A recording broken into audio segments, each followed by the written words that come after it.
Ladies and gentlemen, let's get started. We have a very long agenda, very full agenda this evening. I call to order the regular meeting of the FORA Use Authority Board of Directors about 2 o'clock Friday, October 10th.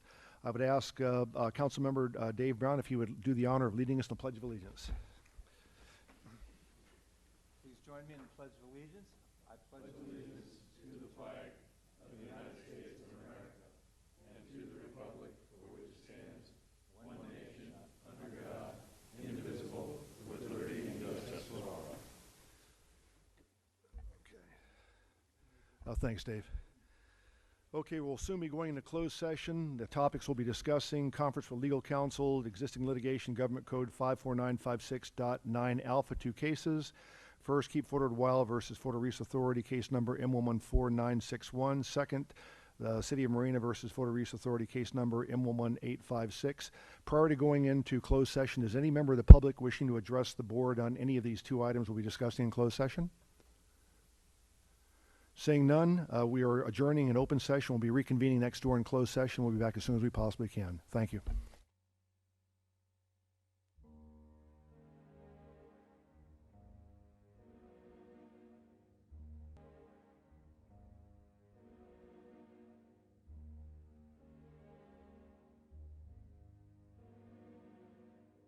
Gentlemen, we're reconvening back in open session. I ask our attorney counsel, Mr. John Giffen, if he would report out from closed session, please. Yes, thank you, Chair. The FORA board met in closed session. We heard from counsel, the board heard from counsel and was advised by counsel on both of the items on the closed session calendar: Keep Fort Ord Wild versus Fort Ord Reefs Authority and the City of Marina versus Fort Ord Reefs Authority, and there's nothing to report out. Thank you, John. If we can have roll call, please. City of Carmel by the Sea, Mayor Pro Tem Beach. City of Delray Oaks, Mayor Edelin. Here. City of Marina, Mayor Pro Tem O'Connell. David Brown, the alternate. David Brown. Thank you. And Councilmember Morton. Here. City of Monterey, Mayor De La Sala. Here. Monterey County Supervisor Potter. Here. Supervisor Calcagno. Supervisor Parker. Here. City of Pacific Grove, Councilmember Lucius. Here. City of Salinas, Mayor Gunter. Here. City of Sand City, Mayor Pendergrass. Here. City of Seaside, Mayor Rubio. Here. Mayor Pro Tem Oglesby. Here. 20th Congressional District, Alec Arago. 17th State Senate District, Nicole Charles. 29th State Assembly District, Tanya Vargas Edmonds. University of California, Donna Blitzer. California State University, Eduardo Ochoa. Monterey Peninsula College, Walter Tribley. Here. Monterey Peninsula Unified School District, Daniel Diffenbaugh. Here. Monterey Salinas Transit, Lisa Reinheimer.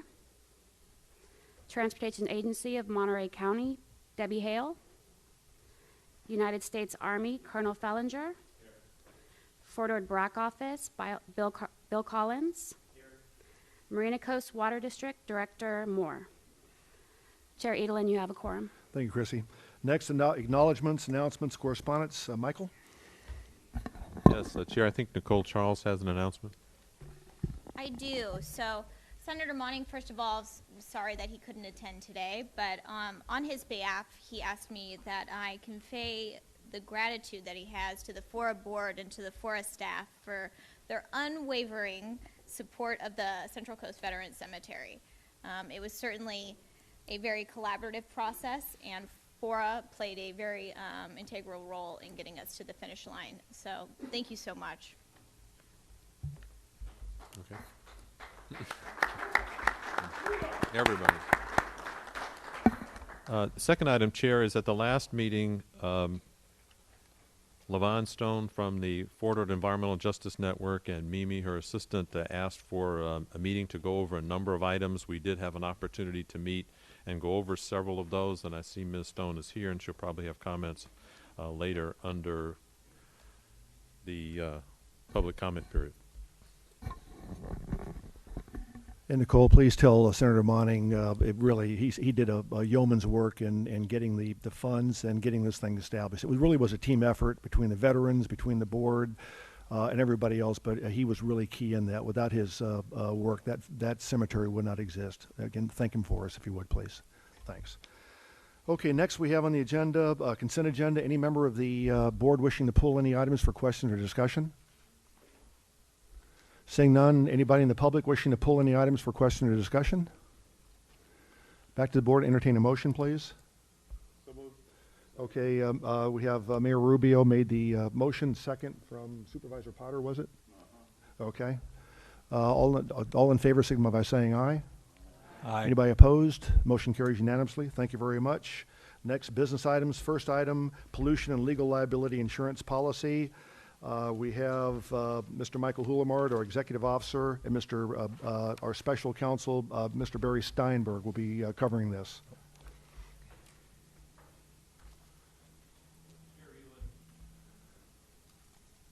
Members of the board, today we have a very positive report to provide you.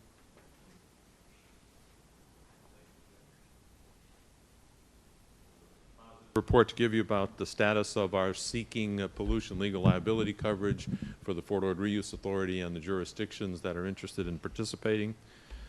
We've had a process that's been ongoing for about 18 months with respect to this. We've concluded that recently. Barry Steinberg will talk a little more about the detail in a few moments. So with respect, you said if I push this button, it works, right? All right. Center button. That's what I pushed. There you go. Are you trying to advance this? Yes. Yeah. All right, thanks. Thanks, Josh. Technically challenged. The policy that the Fort Ord Reuse Authority currently enjoys, along with the jurisdictions who are participating in that policy, expires on December 31st, 2014. It's $100 million in coverage. It cost us about $7 million in total to purchase in 2004 when we purchased it. That $6 million that you see above is for the premium. The additional $1 million in cost has to do with excess lines tax and financing costs over the period of time that we had the coverage. We secured this policy in order to provide coverage for cleanup, personal injury, property damage, and legal defense costs in the event of an occurrence, or as I understand it from Barry, you'll call it a claim that has to do with pollution on the former Fort Ord. This particular policy also includes explosives risk, particularly from munitions and explosives of concern. That term MEC has also been known as UXO in the past, or munitions and other concerns around the nation. When we purchased this pollution legal liability coverage, it was before the Environmental Services Cooperative Agreement between the United States Army and the Fort Ord Reuse Authority for cleaning up about 3,300 acres on Fort Ord. There was, with that ESCA grant contract, some support for pollution legal liability. The actual amount coverage in the grant was limited to that work on ESCA properties, but in addition to that, the ESCA grant included about $900,000 to provide for self-insurance for the Fort Ord Reuse Authority for pollution legal liability, or to purchase a premium for pollution legal liability coverage. The ESCA-related pollution legal liability was not purchased due to the very high level of expense and the very restrictive market. So we held those PLL funds for over the course of the last 7 years. 2007 is when those funds were provided by the federal government in an account, and allowed those to accrue an amount of interest so that we could continue to self-insure and or purchase premium at this board's decision. So we still have those monies. It's about $950,000 in total, and they can be used either to reduce the cost of a new policy to cover beyond when this one expires, and or to continue some form of self-insurance retention for either the portion that's not covered by the policy and or for other purposes in the future. So the current status is that the Board of Directors did authorize that we replace the existing policy upon expiration, and to find out if we could in fact get that coverage for a significant period of time, probably the last 5 to 6 years, these kinds of pollution legal liability coverage policies were not available. You could not find them in the market. There were very few people writing these kinds of policies. And fortunately, there are a few folks back in the market at this time. So, Barry, if you would, Barry will take you through the process that, using our insurance broker, Marsh, we went through in order to secure coverage. Okay. Thank you, Michael. Have you got the clicker? Yep. Which one do I press?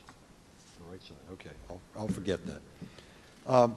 We started about 18 months ago with a fairly aggressive process of reaching out first internally to see whether we were interested in replacing the 10-year policy. My personal judgment is that's a bit of a no-brainer. The risk did not go away all of a sudden at the end of a 10-year period. And then to determine whether the community constituencies that are represented on the FORA board and otherwise were interested in participating. And the general feedback that we got was yes and yes. We then went to the marketplace with a request for proposal, and it was rather aggressive. We laid out a somewhat detailed want list. We had a bidders conference, if you will, that was held here about 8 or 9 months ago, maybe a little less. We had about five bidders showed up. And they had questions, we had answers.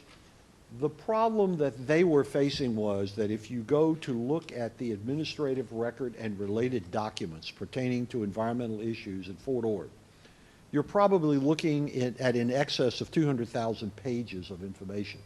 And those 200,000 pages constitute the underwriting review process that these insurance carriers have to go through. And they need engineers to do it. So there is an expenditure on their part, both in terms of time, in-house resources, and dollars that they have to pay to hire outsiders to come in and assess the risk and figure out from that what the premium would be that they would charge us. After they started down that road, 2 of them dropped out. One of them, a little surprising, that dropped out was AIG, which is certainly one of the top 5 pollution liability carriers in the country, but they decided not to bid. Another one dropped out. I've forgotten which one it was right now, but we ended up with 3 standing. The 3 standing are all reputable. You'll recognize at least some of their names: Zurich and XL. Zurich and XL teamed, by the way, to offer the 10-year policy that we're presently operating under. They essentially shared the risk between them on an internal formula, and that's how we got the $100 million policy, because no one was prepared to write $100 million and put that much at risk by themselves. So the 2 of them teamed, and they stayed in the game, and the third one in the game was Chubb. We gave them a fair amount of time and then gave them an extension of time to do their underwriting, and the bottom line is that they essentially completed their underwriting within the last 2 weeks and gave us some quotes. We then internally, we meaning Michael's staff, Marsh the broker, and myself, went through and evaluated the bids that we got.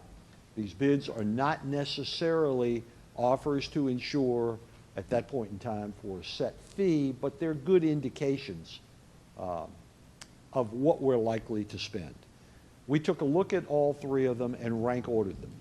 Quite frankly, it was not a competitive process when we went to rank order, because Chubb was remarkably superior to anybody else, both in terms of cost and in terms of terms and conditions, giving us the things that we asked for.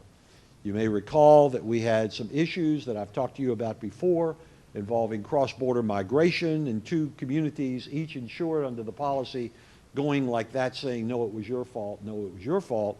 And in the meanwhile, we don't want to be sitting here in that kind of debate. We want the insurance. If both of those communities are represented and covered under the policy, we want the insurance to step to the plate on a no-fault basis and cover the risk. That was one of the requirements. Another requirement, rather tricky, as you know, FORA will cease to exist in 6 years, but we want 10 years of coverage.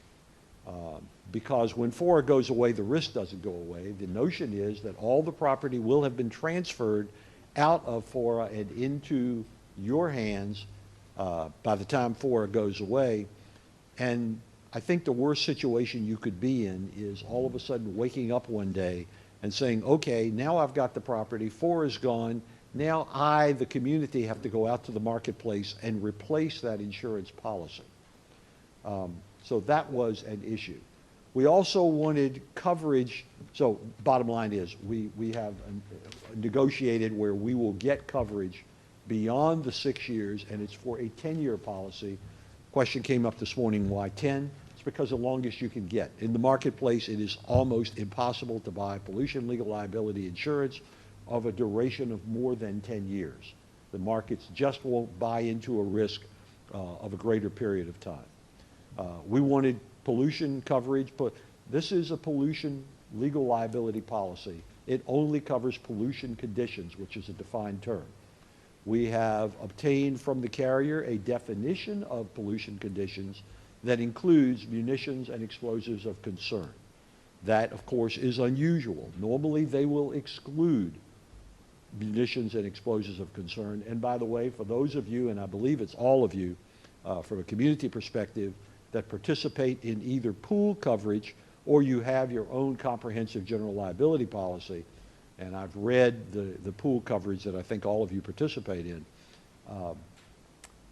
you have an absolute exclusion there, as you do for all CGL policies since the late 70s, of pollution conditions.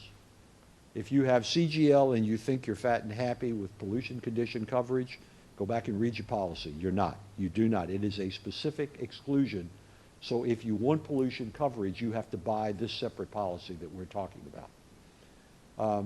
One of the advantages in buying a large policy and then letting the communities participate in that coverage is that we are getting we, FORA, are getting economies of scale, which has two dimensions. Number one, just because we're buying a large policy, the cost per million goes down. We're buying 10 years worth of it. The cost per year, which I'll show you in a moment, is very favorable to us. And in addition to that, the most expensive coverage that you buy is first dollar coverage. I'm sure all of you know when you buy your automobile insurance, you can take $300 or $500 or $1,000 deductible, and self-insurance retention is similar to, it's got some technical legal differences, but for our purposes, it's like a deductible. And the higher the deductible you take, the lower the premium. And so we have looked at it from the perspective of if we buy the policy, the deductible will be the set amount that's in there. That's Michael telling me to move on. If you went out to buy your slice of the coverage on your own, you will pay the first dollar coverage over and over for each one of you. We're only paying first dollar coverage one time, and there's a very significant benefit financially in being able to do that. We have an issue that is going to have to be addressed because FORA goes away at 6 years. There is a role for what is known as the first named insurer. The first named insurer has the responsibility for paying self-insured retention amounts when there's a claim, has responsibility for giving notice to the carrier when there is a claim, and if you screw up and don't give prompt notice, you put your coverage at risk. FORA will have all of that responsibility for the first 6 years. The question is, what happens at the end of 6 years? We had a meeting the day before yesterday with Chubb as the #1 carrier, and we ranked order the 3, and raised a number of these issues with them. What we got back from them was essentially, okay, if you want to designate who will replace FORA as the first named insured, you can do that, and we will write the contract in that fashion. We need a volunteer. Somebody on the policy, one of you community participants who's going to be involved in this, needs to raise their hand, and I know the mayor, Delray Oaks, understands this. You know, you're always careful when you volunteer for something. Never be first, never be last, and never volunteer for anything. In this particular case, it has to happen. Somebody's going to have to do it. If we don't decide on our own, we will go through a process under California law involving local area formation, the LAFCO process. And that's as far as I will go in describing LAFCO, because that's John Giffin's job, not mine. I would suggest to you that you do not want to wait for the LAFCO process to come up with who will replace FORA in that role, because the LAFCO process can't amend the contract. The contract will be what it is, and they may not agree. I would recommend strongly that we decide who that successor to FORA as the first named insured will be. Who's going to basically administer the process? That ought to be done now when we're formulating the contract, when we're negotiating endorsements, and we're adding you in as the additional named insured to the policy. Okay, this is the critical slide. This is the one where, we can talk about all the terms and conditions till the cows come home. This is the one that jumps off the page. On the far right column, you will see what we did a little more than 9.5 years ago. We bought a $100 million policy. At that time, quite frankly, we did not know a heck of a lot about the condition of the property. We knew something, but it was far less than we know today. In the intervening period of time, in the intervening roughly almost 10 years now, we have had no claims made against the policy. That's not because we can say there's no risk and all the mech is gone. We just have been fortunate not to have had any claims made. And during that same 10-year policy, that overlaps to a large extent with the ESCA, with the Environmental Services Cooperative Agreement, and the $97 million grant that we got from the Army to perform the Army's investigation and remediation out there. So we've got a passage of time with no claim. We've got a fair amount of activity on the property. Ground disturbing activities is when you will expect to have your highest likelihood of an untoward event. We have a lot of data and information that we have developed because of the ground penetrating assessments that have been done and the evaluations that have been performed by the engineers in the field. So the database for underwriting purposes is far more sophisticated than it was 10 years ago. Now, if you wonder why we don't have $100 million this year in coverage, the assessment, there are two reasons. A, we don't think we need $100 million to cover all of our interests at this point. And even if we did, it is very difficult to get the carriers to step up and put that much contingent liability on their part against one piece of land, even though it's a very, very, significant size piece of land. We bought the maximum duration that we could get reasonably in the marketplace 10 years ago, and we propose to do that again, and Chubb is prepared to do it. You will see for the self-insured retention, think deductible if that term is not familiar to you. You'll see that for munitions and explosives of concern, when we did this 10 years ago, we had to take $1 million deductible. They would not write it any lower than that. For non-mech liability, non-mech coverage, the SIR was $500,000. If you look to the left column, the new PLL policy that we are presently negotiating, you will see that Chubb has offered the same SIR, which is $500,000, for both mech and non-mech. That is a reflection of their assessment that the database that they underwrote is reasonably mature and sufficiently accurate for them to be prepared to take that risk. Now we get into real bottom line issues. And this is, I think, where all of us that were involved in this process were very surprised, favorably surprised with what we came out with. If you'll see, the premium we paid 10 years ago was about $5.5 million. We have to pay brokerage fees and surplus lines tax to the state of California, which was another $4.25. And then we financed the premium because the communities could not come up with paying for their fair share right away. They had to pay for it over time. And that was about a 6-year period of financing, which is why that financing number is so high. So the total cost for that 10-year policy, when you put it all together, is a little over $7 million. If you'll now look at the left side, the new PLL policy, you will see, now granted, it's not $100 million, it's $50 million. but we think 50 million is adequate. Obviously, that's a black box. Nobody can give you a formula that says we plugged the numbers in and 50 million is what came out. 50 million is essentially what we think the market will support, and it probably, given the history out there, we think it's enough to protect our interest. It's 1.4 million. You'll see another roughly $250,000 for broker fees and surplus tax. That, of course, is a straight line relationship. It's just a percentage of what the premium is. And that brings us in at $1,705,000. That's less than a third of what we paid 10 years ago.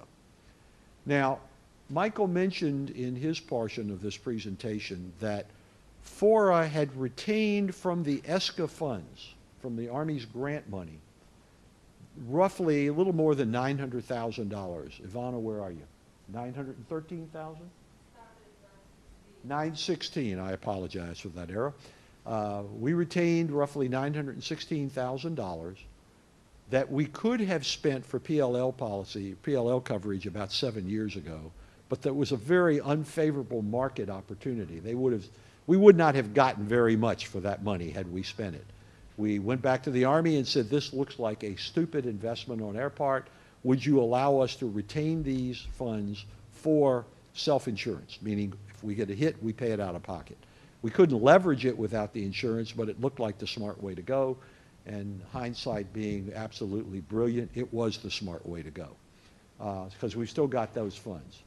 What FORA is proposing to do of the $916,000, is to take $705,200 of that amount that we're holding and apply it toward the $1,705,200 of the premium surplus lines tax and brokerage fee, so that FORA is essentially, on behalf of everybody that's represented here, buying down the premium for the rest of you.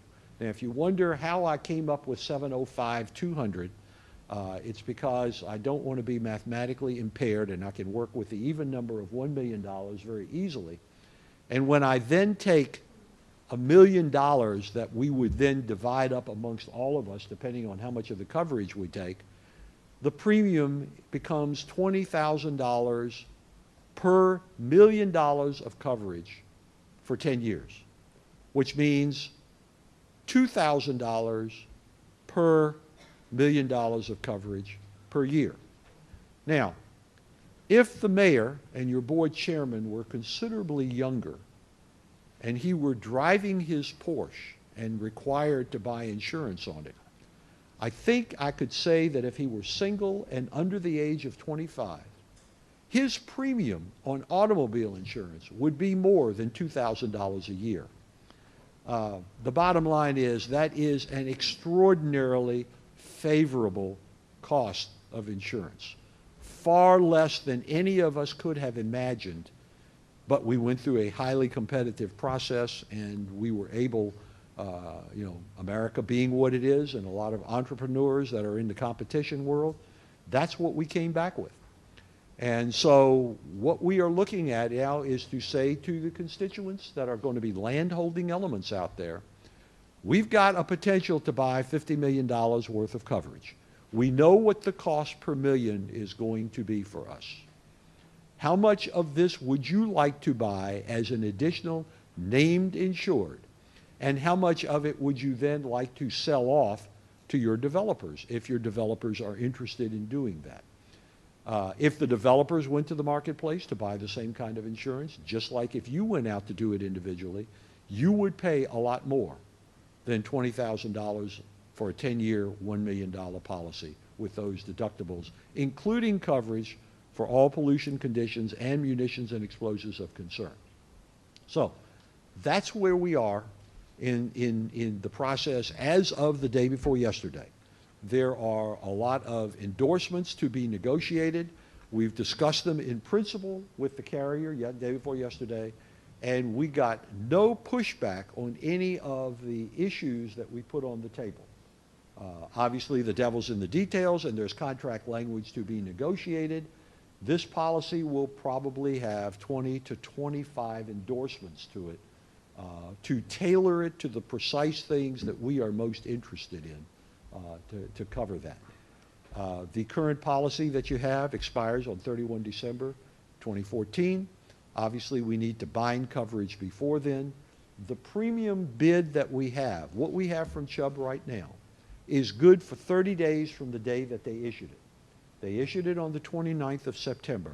So on today's schedule, we have until the 29th of October to bind the policy. We'll still be able to negotiate terms and conditions, but not the premium. If the 29th of October comes and goes and we have not bound the policy at that point, Chubb has the authority, the legal right, to change the premium. And I don't think they're going to change it down.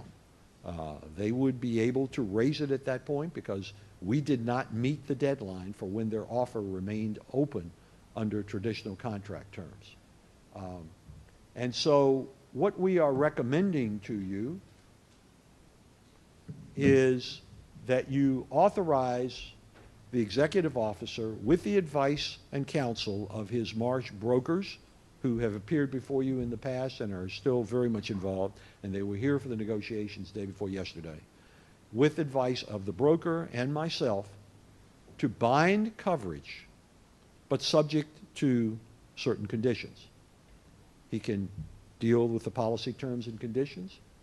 It would be effective on the 31st of December of this year. We don't need to have overlapping policies. We don't need coverage before the 31st. But his authority to bind would be not in excess of a total of $2 million cost. The $2 million is up from the 1.7 that we put on the chart. When we get down to negotiating contract language, we may have some changes that cause them to come back, Chubb to come back and raise the premium on us. And they have the authority to do that if we change the contract terms. And we also need with the, and this will require some approvals and some negotiations, by whoever it is that bellies up to the plate, bellies up to the bar rather, to be the replacement first named insured for FORA at the end of FORA's tenure. So that's the recommendation to you, and I'm prepared to take your questions. Mr. Steinberg, thank you Yes. very much. Excellent briefing. I would like to set the record straight. I'm younger than I look. Okay. Well, Mr. Hulamard has a few comments first before your questions. We're all very pleased to hear that, sir. We don't believe you, but we're pleased to hear it. I think Barry covered almost all of the items, but I did want to add a couple of comments. We had a meeting with the landowner stakeholders earlier today, the administrative level type folks who would have to make recommendations to the county, Seaside, CSU, MPC, and so forth. In that meeting, we fielded, I think, about 22 questions, all related to how this is all going to work and what were required. I think it was a very favorable meeting in terms of the folks that provide information to each of you, with the idea that this coverage is at a price that is certainly worth exploring. And I just wanted to add that we have representatives from all the jurisdictions who were interested in the policy. Thank you, Michael. Amir Rubio. Thank you, Chair. Mr. Steinberg, it's nice to see you again. My pleasure. The question for me is, when we talk about up to $2 million, does that include the to be determined financing amount? I'm sorry, repeat the last portion? The financing, under cost on the new policy, it says financing to be determined. No, sir, it does not, because with the premium being what it is, I mean, if you look at the premium that we had 10 years ago, it was high, it was expensive, and the communities that participated could not come up with the dollars. They could have, but at a cost of some other, an opportunity cost for something else. So they wanted it financed so they could pay it out over time.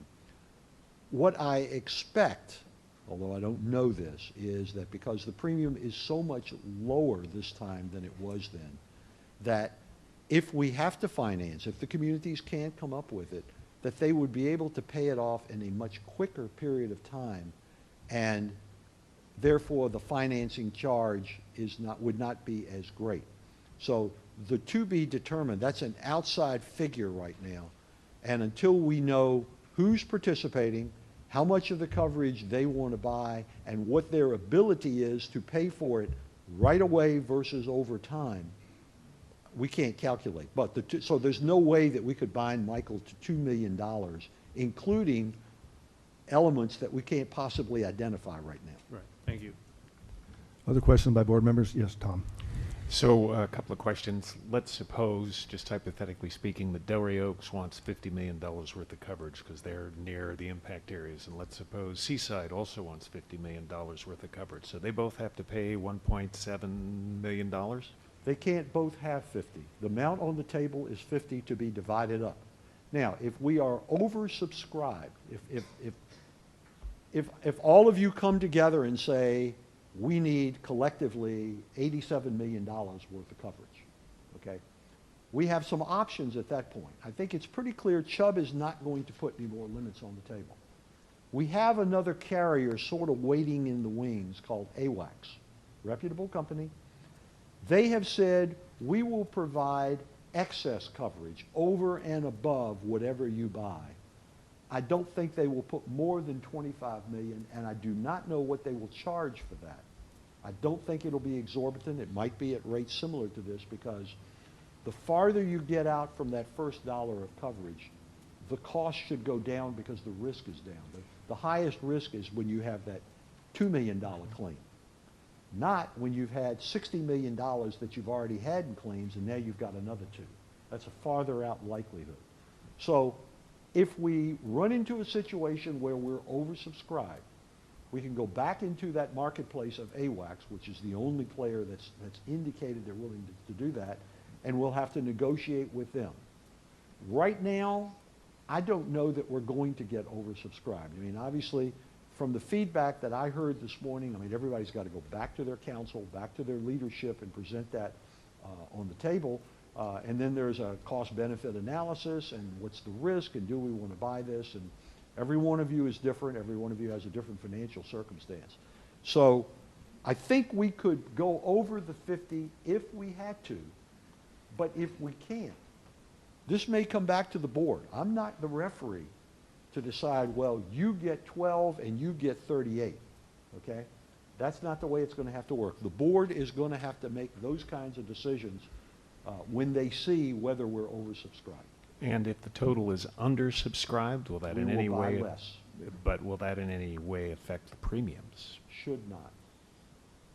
Thank you. You know, if it does, I think it's on the margins. The cost per million could conceivably go up a little.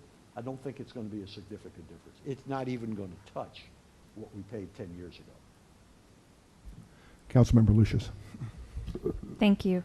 I have two questions. The first regarding the financing and whether or not financing would even be necessary if we're talking about $1 million and we still have some left over of the original $98 million. So couldn't we just pay it outright and not worry about the additional financing charge? And then second question is regarding the timeline and also the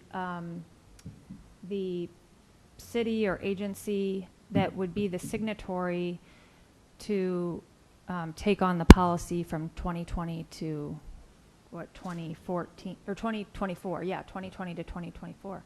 So I'm just guessing, but since there is a $500,000 deductible, probably one city is not going to want to take that on, and that it would be more likely to be the Board of Supervisors or AMBAG or some other, collective agency, which I would also think would require a vote by their board.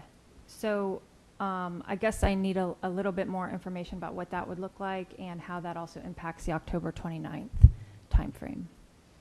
Let me take your second question first.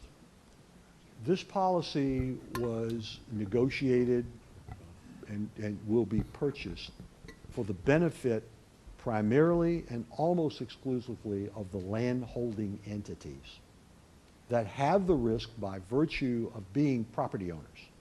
Your liability, your risk, your exposure comes from ownership. So if there are other organizations out there that want to volunteer to buy insurance, the first question I would have is, and this is basic insurance law, what's your risk? Because you can't buy insurance if you don't have a risk that you're insuring against. So I don't know how AMBAG, for example, has any risk from someone getting injured on a piece of property that belongs to, say, Delray Oaks. So I don't know that they would be eligible, and we never contemplated buying insurance for them. This insurance always was for FORA and the FORA constituent elements that would be land holding entities. You may flip the property quickly, but you're in the chain of title, and it's that ownership / chain of title that creates the risk, so that if someone is injured, even if you don't own it anymore, every lawyer west of the Mississippi that brings a lawsuit for personal injury will look for every defendant they can find. And the cities are going to be named if it's within their jurisdictional boundary and they held title. So I don't know that if the community looks at it and says, gee, I don't want to pay the finance charge, I don't want to buy the insurance, the response is, okay, that's your choice. But at that point in time, recognize you are uninsured. Your pool insurance, or CGL if you happen to have that, isn't going to cover what this policy covers. You are uninsured, which means that any liability would come out of general revenue. It just seems, sorry to interrupt you, but it does seem to me, though, that that's not a decision for this board, that those would be decisions by the individual cities, and that they would also have to be voted on by their city councils. So one of the recommendations up there was that we identify a signatory to the policy, and that seems like that's not really what we should be doing. Let me try it a little differently. FORA goes away in 5 years, 10 months, 20 days, and a few hours. But who's counting? Someone will need to replace FORA as the primary named insured on the policy, since FORA will go away. Barry is suggesting it's much smarter to make that decision now than to wait for a process in 2018, and the insurance offer says we need to know who it is today, because when you tell us in 2018, we might not like that entity. Bottom line, on that issue. So does that answer? That's what we mean about adding a named. It's sort of the administrator of the policy for the 4 years, not quite, after FORA goes away.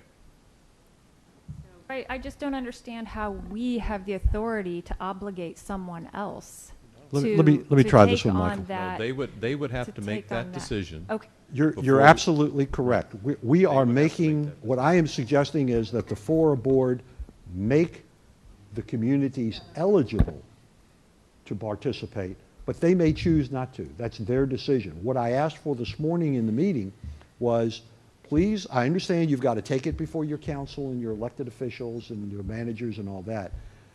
But if we're asking that Michael be able to bind coverage, it will be subject to all of that. But please give me an early indication. I mean, if you take it back to your community and they say, dead on arrival, we don't want to play. Okay, that's easy. We will bind coverage. FORA will be the first named insured for the first 6 years. Whoever else in the room, whatever other community wants to do it, will be named as an additional named insured. It just means that a community that does not choose to participate, which is their right, will not be covered by this policy. So FORA is not making a decision for, say, Pacific Grove. It is making an offer to Pacific Grove to participate, but there's no obligation to do so. Now, you asked another question, though, which was, couldn't we, to avoid the financing, couldn't we use the $705,200 or whatever else is left over to buy down the premium? We could. The decision, the recommendation that we've come up with let FORA hold on to about $200,000, call it a rainy day pollution liability fund if you want to, for something that comes in below the self-insured retention, so that we're not just hanging out at that point in time. If we never spend it, LAFCO can decide what happens to $200,000 in 6 years. But using that $200,000 to pay the premium, that's not going to get you where you want to go. You would still, with this formula up here, you'd still have $800,000 to be divvied up amongst the communities. We don't have enough to pay the whole premium. I want to add that Ivana is looking at what the options are. FORA, because we go away in a limited period of time, could not be helping jurisdictions finance for that full period. We'd need a shorter period. We do believe that when the jurisdictions look at this policy, they know they have developer partners in the last event. Their developer partners assisted by paying for significant parts of the pollution legal liability. The jurisdictions only paid a part of that. We would expect that would happen this time as well. Okay, other questions by board members? Debbie, please.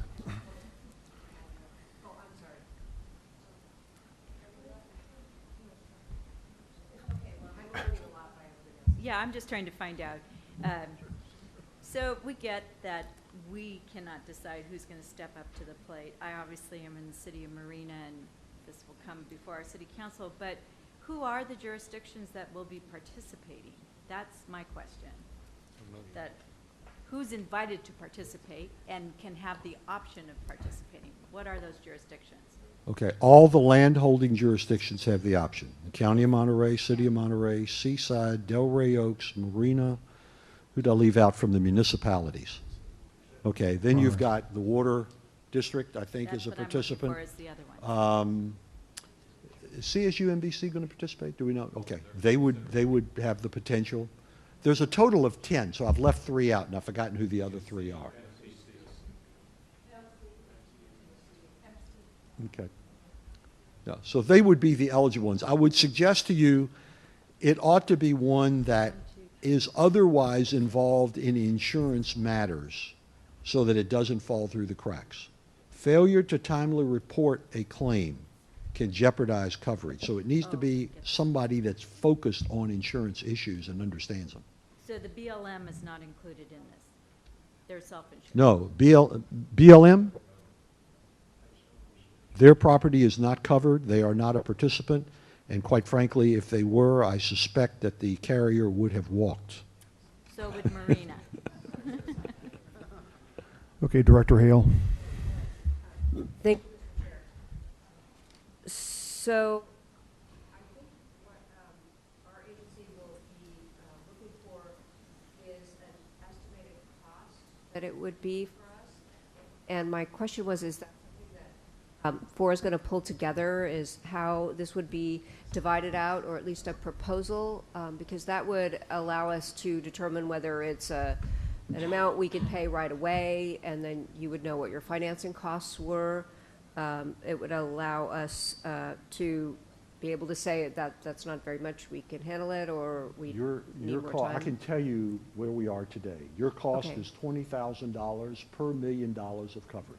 You want $5 million worth of coverage for a period of 10 years, your cost is $100,000.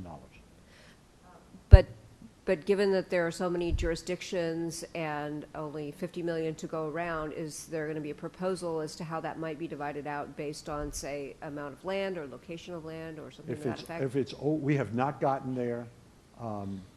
Based upon the way it shaped out last time, when we did this 10 years ago, I will be a little surprised if we exceed the 50 mil.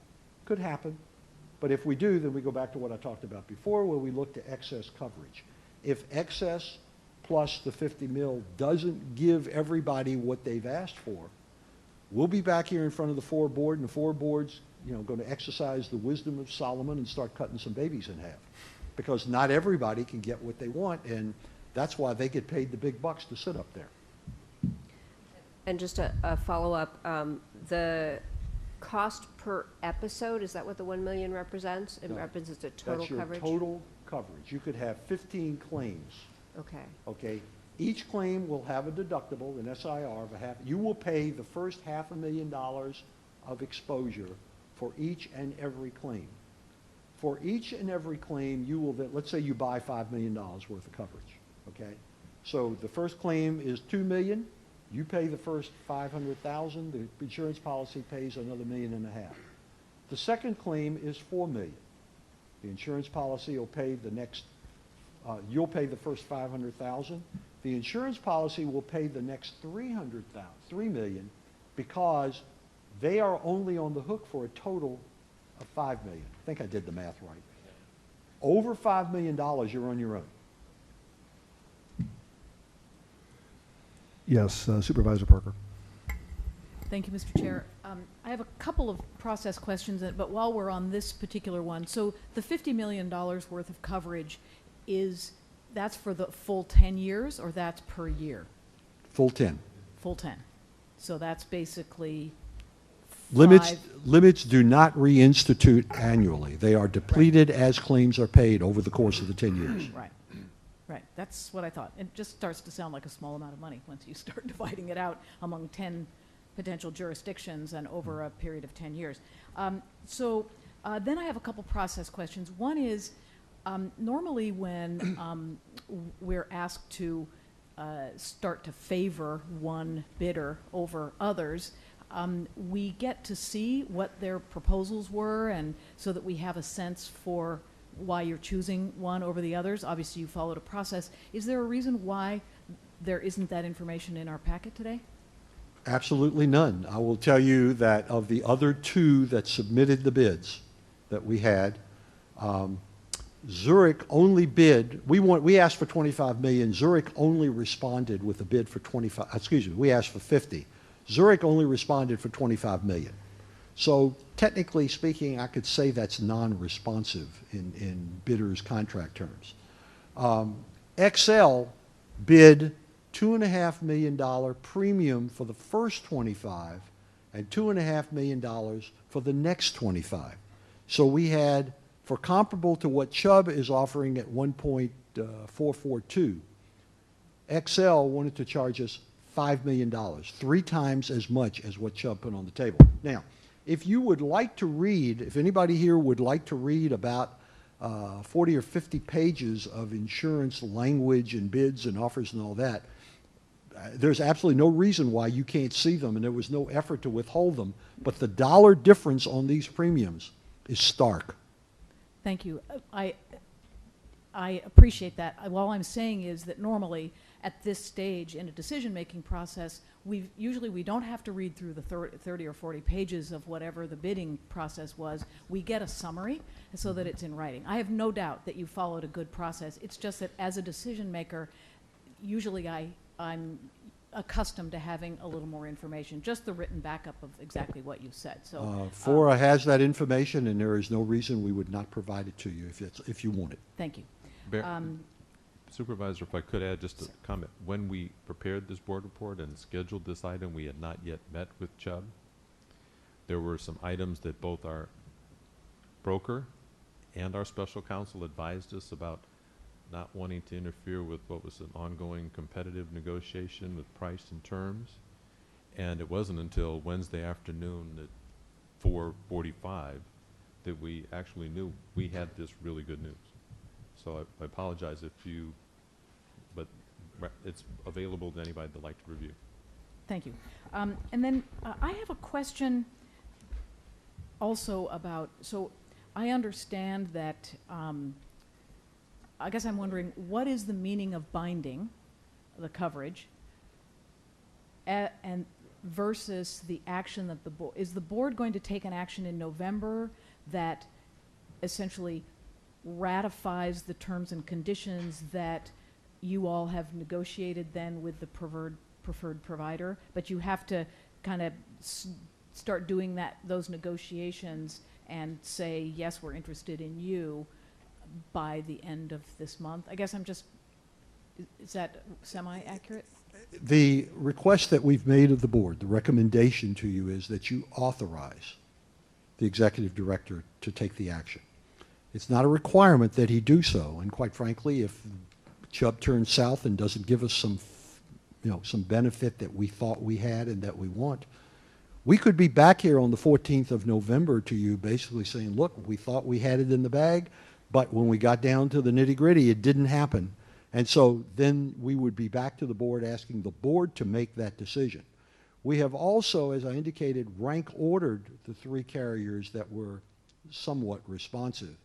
If we fail with Chubb, if we cannot get what we're looking for at the right price, we will move to number 2 and negotiate with them.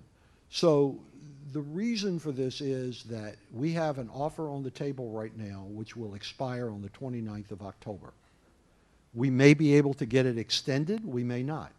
We're going to probably try and do that one day next week when we get some language worked out for some of the endorsements that we've talked to them about in principle.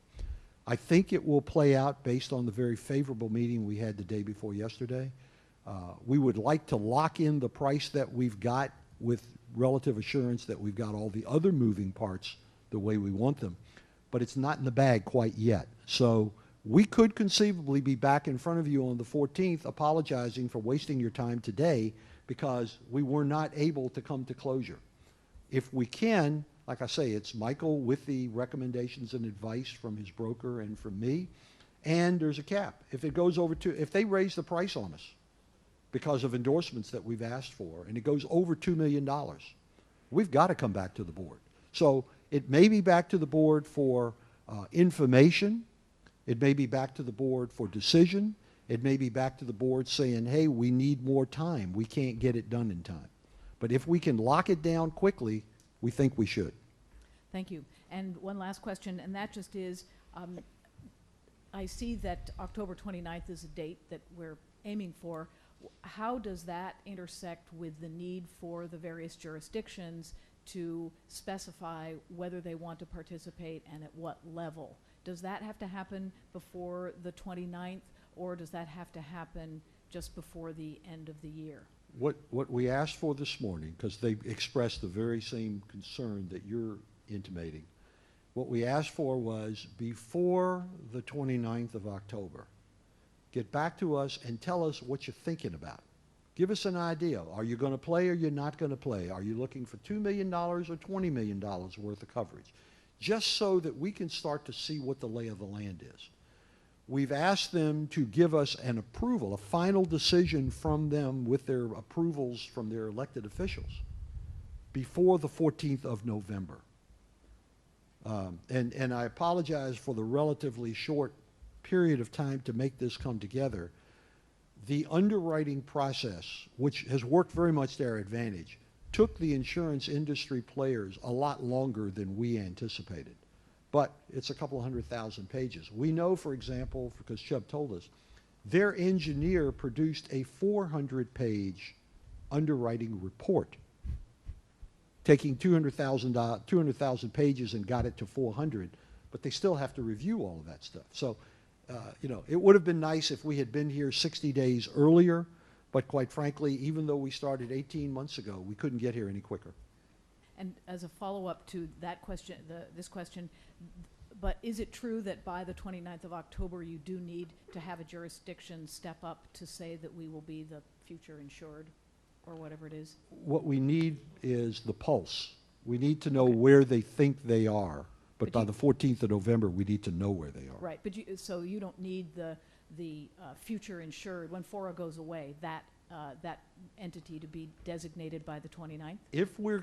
But if we're going to negotiate an endorsement that specifies who that will be, that probably, I mean, we're getting down to some short strokes here. We're into probably early December at the latest to be working through endorsement language. I'd hate to think that between Christmas and New Year's, we're still negotiating contract language. Supervisor Parker, the FORA staff will get the comparison of the 3 insurance carriers that you're asking and email it to everybody, all board members. We'll have it available for the public also, so you'll get that information. Yes, Mayor Pro Tem Beach. I have one quick question and then an outline of a strategy maybe for us. The question is, you may have touched on this, but if we look at the 2 columns there, is the expiring policy or is the new policy exactly the same type of coverage? I don't want you to go into any details. This is a yes or no question. Okay. As the one that's expiring. Good. Thank you.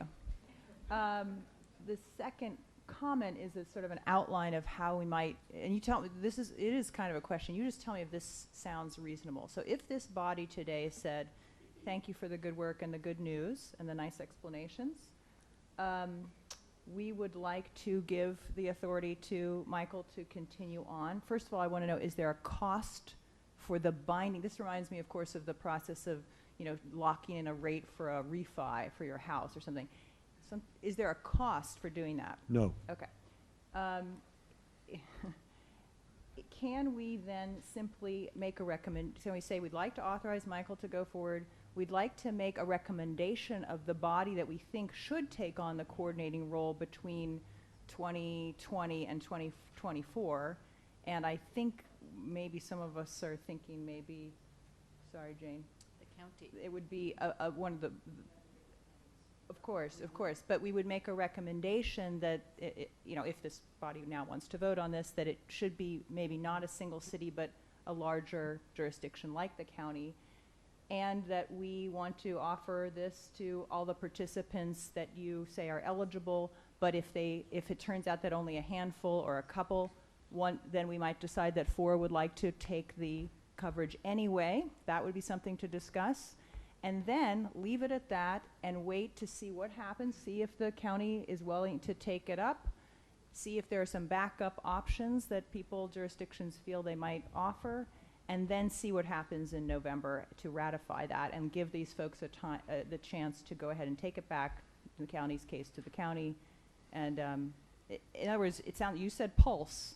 So if we can get to that pulse right now, then we can authorize Michael to go forward. If this board today can say, we have all come together collectively, and we think that Monterey County should be thrown under the bus on this issue, I mean, that makes my job a lot easier because I've got more time to play with it. I'm being facetious, obviously. Now the county can say no. The role for the county, I mean, so you understand, what does the first named insured do? The first named insured is going to be responsible to pay that first $500,000 on a claim. Now, they're not going to pay it themselves. And we're going to need a contract negotiated with all of the participants, and we don't know who they are yet, that they will be the paymaster, but the money is coming from your community if the claim arose in your community. So that's something to be done. If there is a claim, the first named insured reports the claim, but they can't report what they don't know, so that agreement also needs to say, if you've got a claim, you've got to tell me promptly so that I can do it. The only other issue that we can foresee is the first named insured typically has the ability to cancel the policy. We're going to negotiate an endorsement, which the carrier will have absolutely no difficulty with, to do two things. Number one, 100% of the premium paid will be earned at inception. That means if you were to cancel the policy, you've lost the coverage, but you don't get any money back. So we took the incentive away for ever canceling a policy. We do this all the time in the private sector because we don't want the trustee in bankruptcy to cancel the coverage, take the money he gets back, and give it to the creditors. So we take the financial incentive away. The other thing that we will ask is any effort to cancel coverage by the first named insured, whether it be FORA or FORA's successor in that capacity, will require the concurrence of all named insured, so that, FORA can't cancel the policy a year later without the consent of Monterey County. So those are the roles and functions of the first named insured. And the only one that is sort of discretionary is cancellation. And we're going to put an endorsement in the policy so that they have no incentive, nor are they able to do that without the concurrence of everybody else. So can I make a motion? No, we have No? to go through the questions first, then it goes out to the public, and then Oh, it comes sorry. back. So we've probably got another 2 hours to go. This is a long, yeah. Okay, sorry. Maybe I'm Okay, just any getting other antsy. board member questions? Director Moore? So a couple more questions. Let's say that Monterey buys $1 million worth of coverage. And let's say that City of Marina buys $10 million. And they each have a incident. Monterey's incident is $1 million incident. Marina's is a $10 million incident. Is it true that Monterey's incident will only be 50% covered, whereas Marina's will be 95% covered? What I think we'll do in the endorsement business, when we get down to that specific issue, is because the allocation of percentage of risk is another black box exercise. It's not like, this is like trying to deal with tort liability in a comparative negligence jurisdiction. It's very difficult to do. The logical way to handle it is, if it covers both jurisdictions, it's 50/50. It's a mechanical, it's an easy way to do it. It does not get in the business of assessing percent of risk, percent of liability, because that's very hard, and it's going to be lawyers would love to have a contract that says, we get to debate how much the risk is. Perhaps I asked that question poorly. Would not Monterey's deductible self-insured retention be $500,000? And Marina's self-insured retention would be $500,000, even though one had $1 million coverage and the other had $10 million coverage. What we would like to negotiate under that circumstance is it is one claim, there's one SIR, and the two jurisdictions will split it. Because the way you phrased it, there would be two $500,000 self-insured retentions. Well, they're two separate incidents in two different If they're places. separate, if they're distinct and separate, they're two different claims. You're right, two separate SIRs, two separate claims. But if it's one claim cross-border, with cross-border implications, so the two of you are implicated. Sure, I understand that, That yeah. should be one claim, and they should split the SIR 50/50. Otherwise, the insurance company gets a windfall out of that. They So- get $1 million of retention instead of $500,000. So, follow-up, let's say we subscribe collectively to the 50 million, and Marina takes 10 million, and Seaside takes 10 million, and the rest is split up on various places. And let's say there's one incident in Marina, and it's a $25 million incident. Marina gets covered up to 10 million, but FORA gets covered up to 25 million. No, FORA will be in the same situation as the community. FORA is going to take a slice of this coverage. FORA doesn't sit on top of everybody else's. If FORA decides that they want $10 million worth of coverage, and you want $10 million and somebody else wants 10, FORA's coverage is $10 million. They don't get any of yours, and you don't get any of theirs. Okay, so let's say that Two of Monterey, you can't reach into the same pot. let's say that Monterey only had an acre. I know they have more than that. And they look at their land area compared to everybody else's land area and how much UXO might be around, and they say, geez, you know, we only want $750,000 worth of coverage because we've got such a tiny piece of all of this. But unfortunately, there's something in that acre. You get a $10 million incident.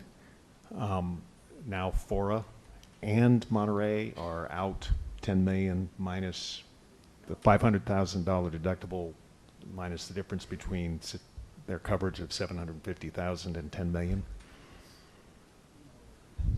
When a jurisdiction has exhausted its coverage, the insurance policy as to that incident is irrelevant. It doesn't exist as to that jurisdiction. But also for FORA. Same is true for FORA. When FORA runs out of money, when FORA exhausts, let's say they take the 10 million and let's say they had 5 $2 million claims. Forget the SIR for a moment. They don't have any insurance left. They're then self-insured. Okay, but it's Monterey that in this hypothetical instance is deciding they want $750,000 worth of coverage. On that $10 million explosion that occurs, Monterey gets sued, FORA gets sued, and FORA's coverage, if I understand you correctly, is $750,000, period. FORA's coverage, same as Monterey's chosen coverage. No, FORA's coverage would be whatever FORA's exposure is. I mean, up to the limits of coverage, the question becomes, what's their exposure?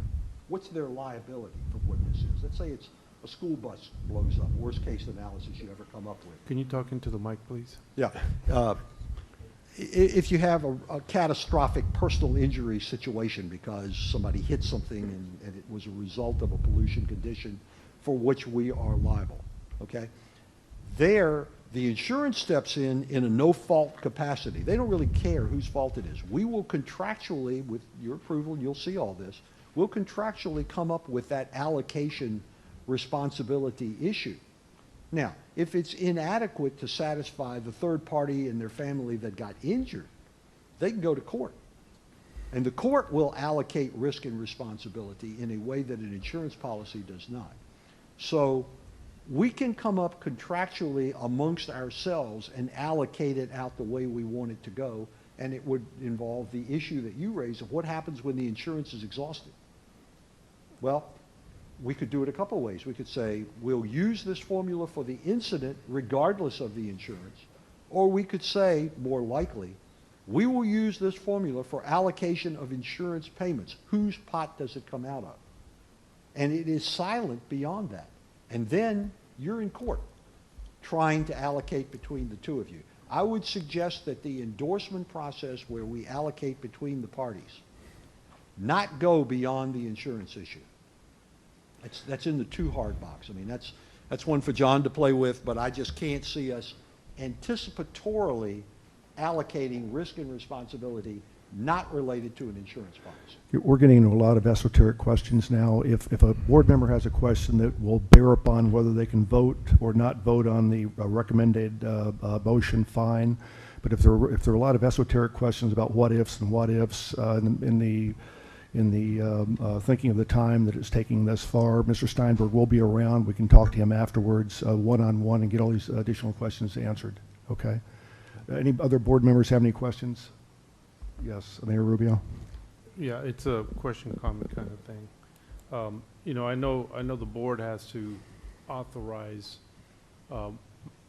Michael to do this, but all the principals in the land use jurisdictions have already been notified about what needs to happen next. And that's going to come to us in our councils, and we'll decide whether we're going to chip in or not. And at that point, we'll know who the players are and who out of those players may or may not want to be the named insured on the follow-on 4 years.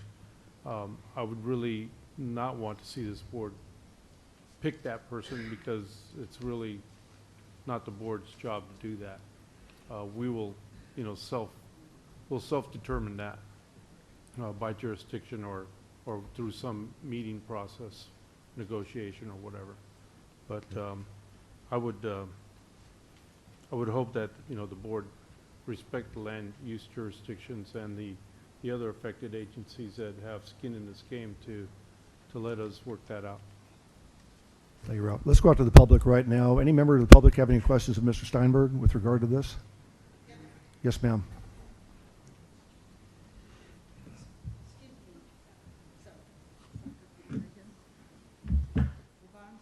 Director of FORA and Environmental Justice Network. Sure. We have not had a public process concerning this. And this is not even a proper venue for this type of discussion, because apparently the board members don't even know what's going on.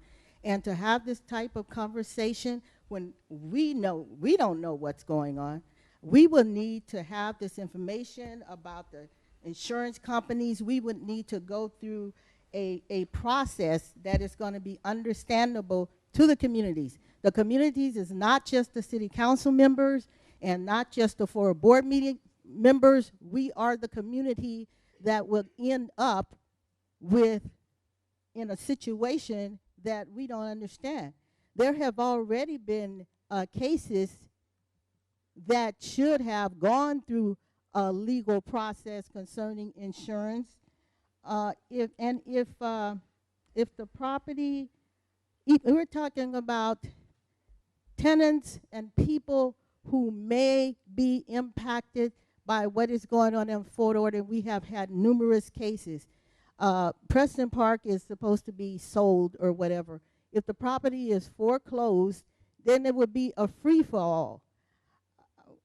I see right here where it says in 2010, FORA board, what is that, $19 million from Robobank that has to do with Preston Park. Nobody seems to know what that is about. Ms. Stone, we're on the PLO insurance, not Preston Park yet. Preston Park comes up in a little bit. Okay, I'm just talking about insurance. I'm talking about insurance. Okay, we have just gotten the names of insurance company that we know don't have any other information about, and all this needs to be clarified. And you're talking about a deadline of October the 29th, when the public don't have any information and the board members obviously have very little information. So I would just like to know how this problem of non-communication is going to be fixed so that the people who are being impacted can understand, and there will be a process in place to deal with what is happening to the public, period. Thank you, ma'am. Any other members of the public wishing to address this item?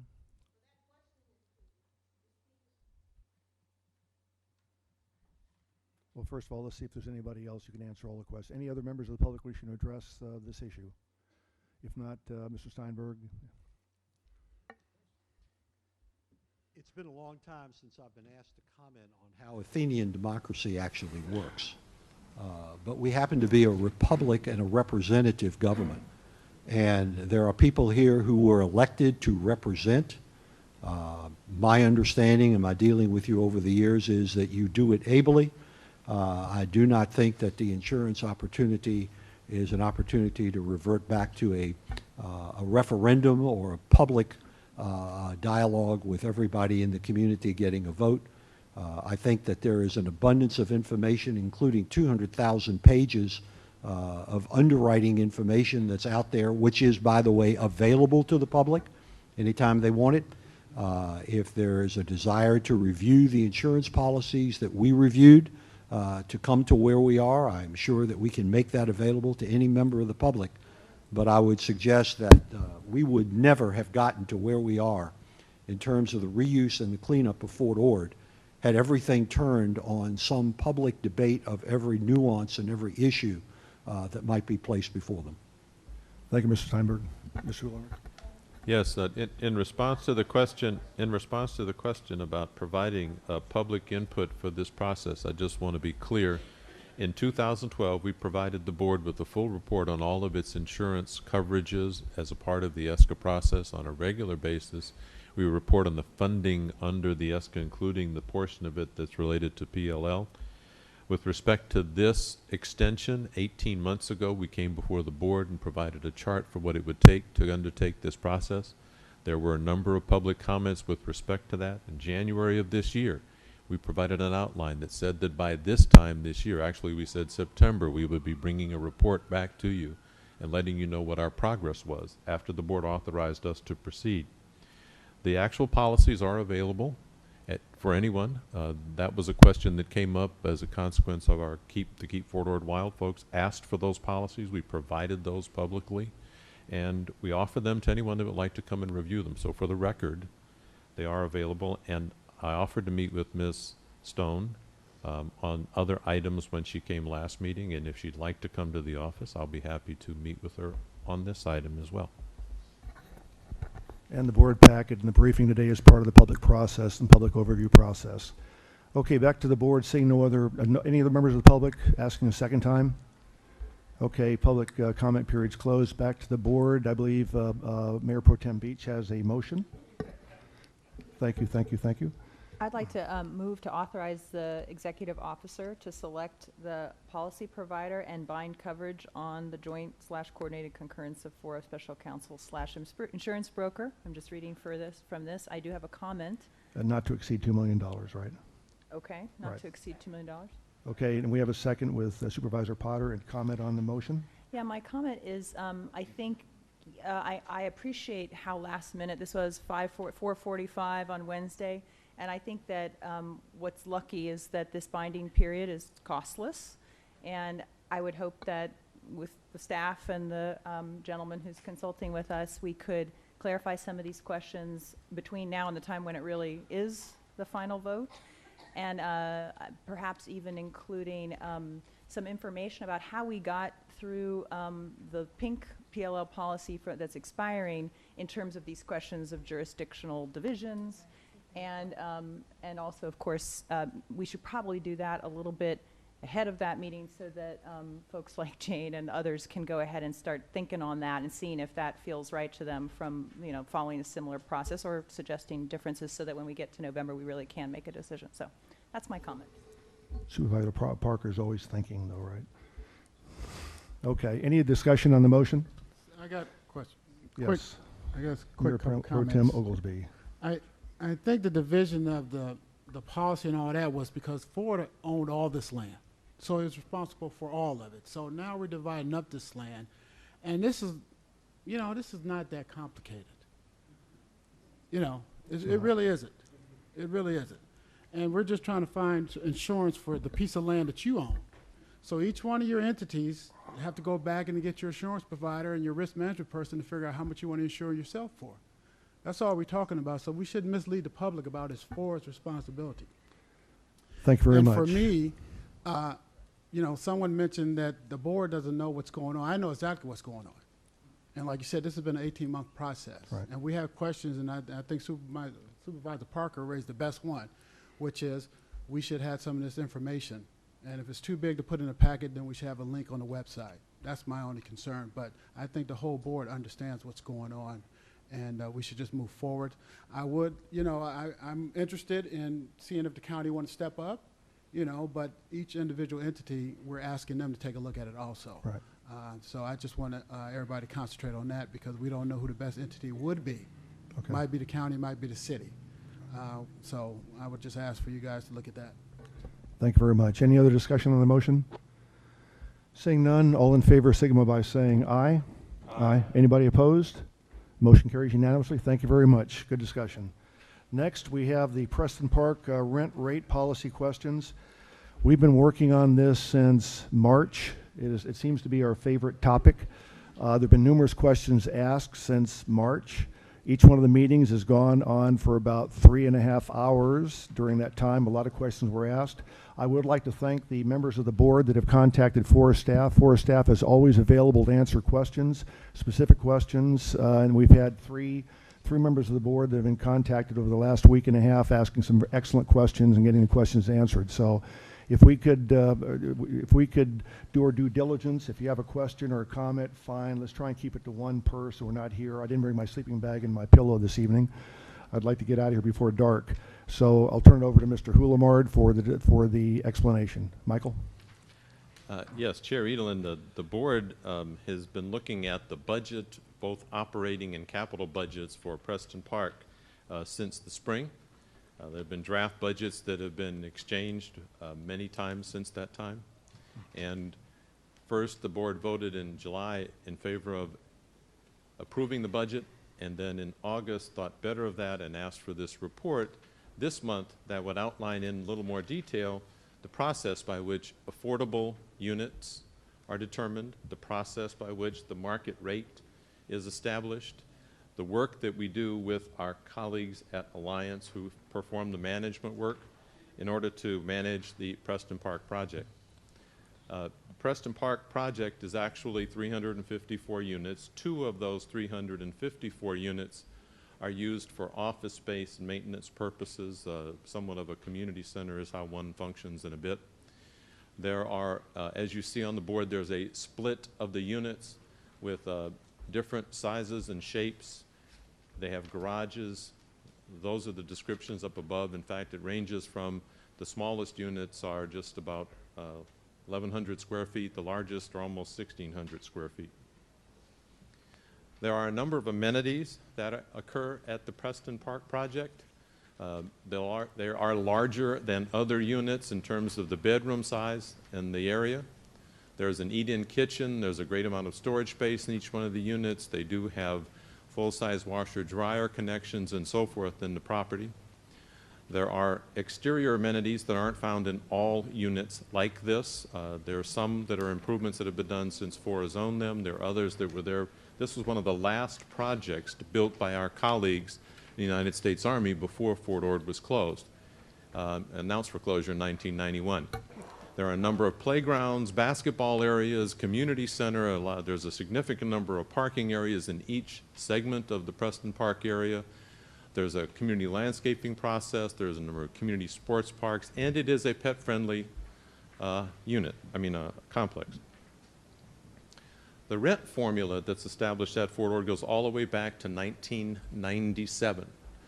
In 1994, when the Army pretty much had left the base, the Army boarded up a number of units. The city of Marina requested that FORA consider entering into a lease in furtherance of conveyance, or a LIFOC, with the United States Army to take this project and open it up and to allow that asset to be used rather than to become dilapidated and fall apart.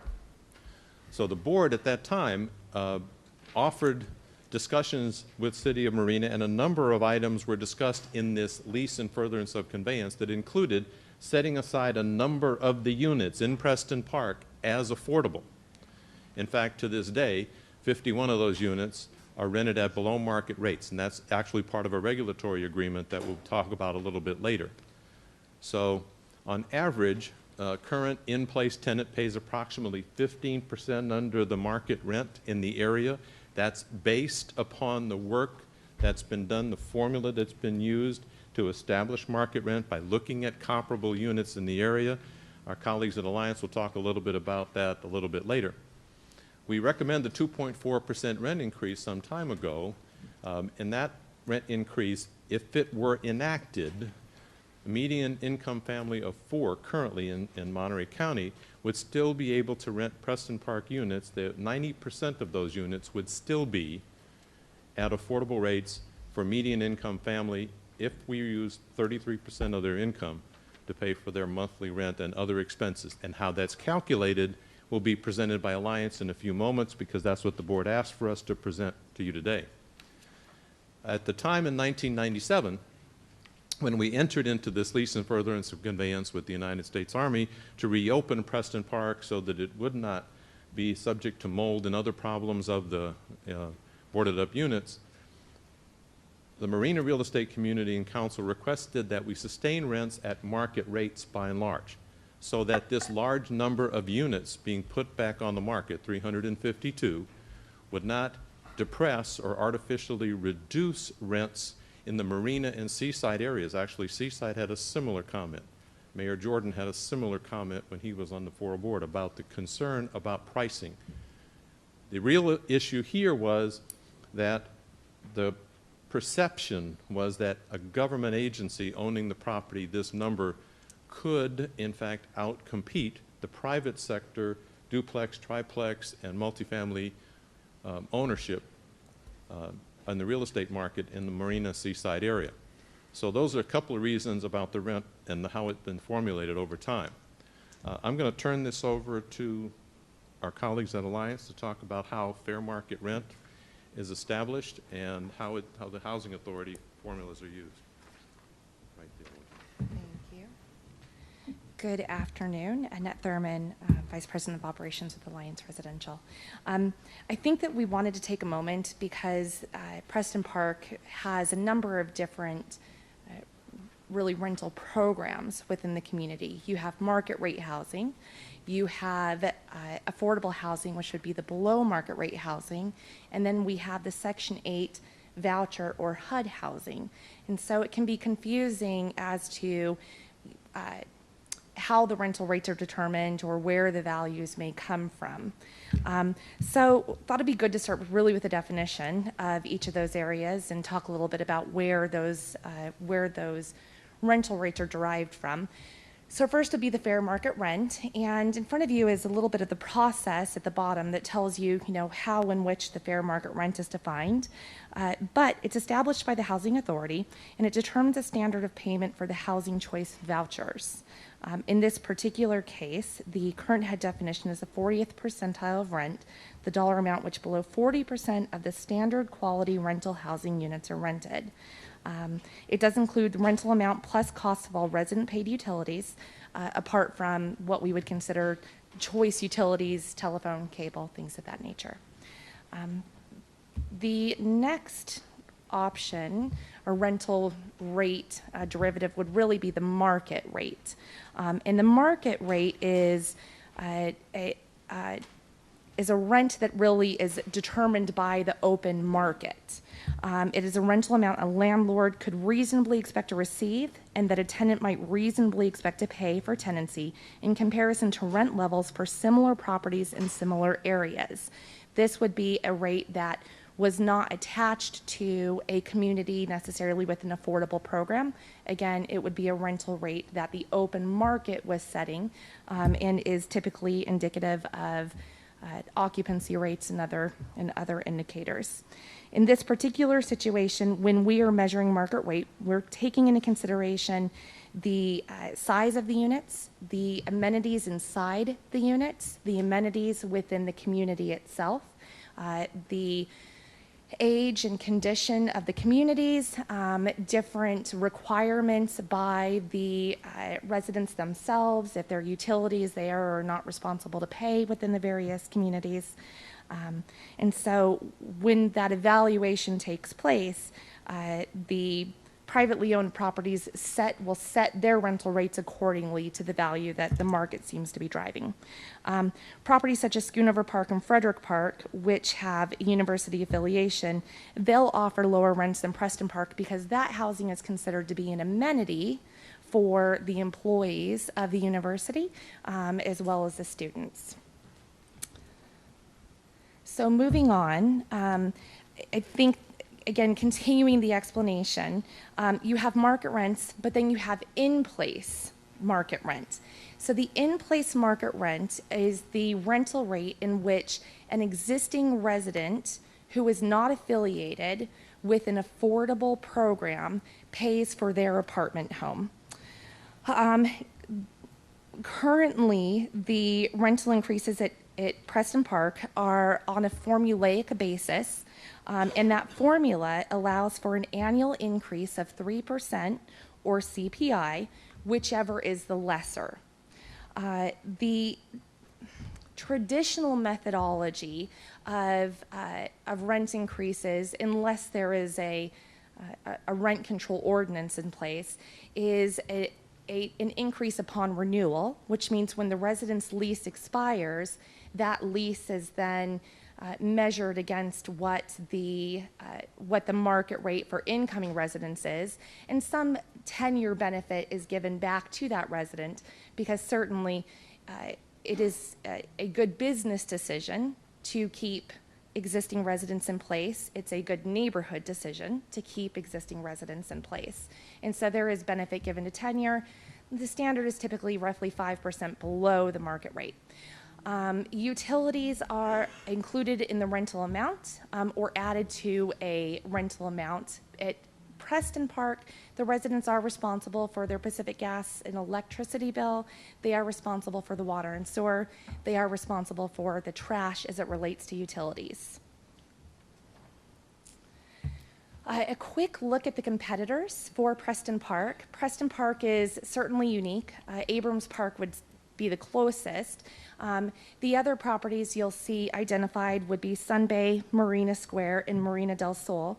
We discussed briefly some of the competitive advantages that Preston Park offers, because it does offer unique housing for a rental community. Having direct access garages is terrific.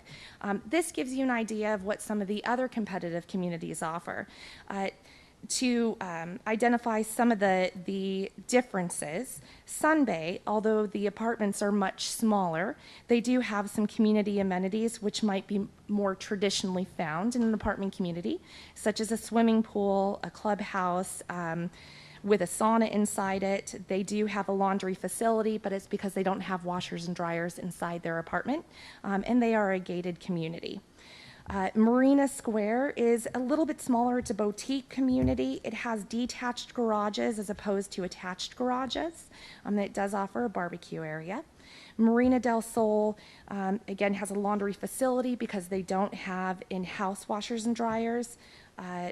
These are also very small units. And then Abrams Park is really akin to Preston Park, with very similar amenities, albeit they have a different unit mix because they offer 4 bedrooms and we do not. I think it's meaningful to look at where the current Preston Park rents are as compared to the competitive set. So if you were to refer to attachment G of your package, there is a market survey that will really go through and showcase the where the property sits on a competitive set. And then attachment H is a snapshot for you that will show both before and after the proposed increase where the where the rents would sit as compared to the competitive set. So the rent per square foot value, if you look at it, is the value associated for the real estate that the resident has rented. And so if you were to, as an example, go to Sunbay Suites, if you rented a 650 unit apartment home, you would pay approximately $1.88 per square foot for that apartment home. If you were to come to Preston Park, you would pay approximately $1.43 per square foot for that apartment home. So that is a comparison for market rents for new move-ins. As it relates to the in-place rents, that's also a valuable metric to look at. So evaluating the market rents for the in-place rents as compared to the market rents for the new move-ins, you'll notice that residents that have moved in within the last 12 months, they're at market rent. Residents that are 1 to 3 years existing at the property are between $156 and $108 under the current market rent. Residents that have been at the community 3 to 5 years are paying approximately $266 to $333 under market rent, and residents that have been there 5 years or greater are paying approximately $420 to $457 under market rent. Versus fair market rent, which again we touched on that definition earlier. The fair market rent is again that the HUD balanced rent for that 40% level. The residents that have moved in within the last 12 months are paying between $210 and $431 more than. The residents who have been there 1 to 3 years are paying anywhere from $95 to $300 more than. Residents that have been there between 3 and 5 years are paying $61 less than to $110 more. And residents that have been there greater than 5 years are paying $14 less to $93 less than the FMR or fair market rent.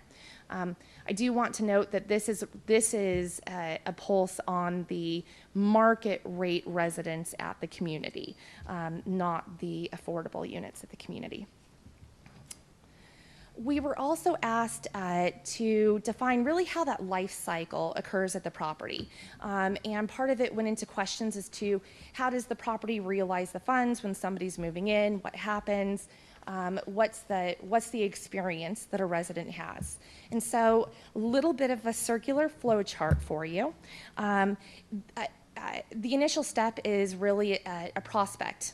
Finds the property through some marketing methodology. It could be a referral, it could be an ad online, and they come to the community and they apply for their apartment home, and they go through an application process and an approval process to live at the community.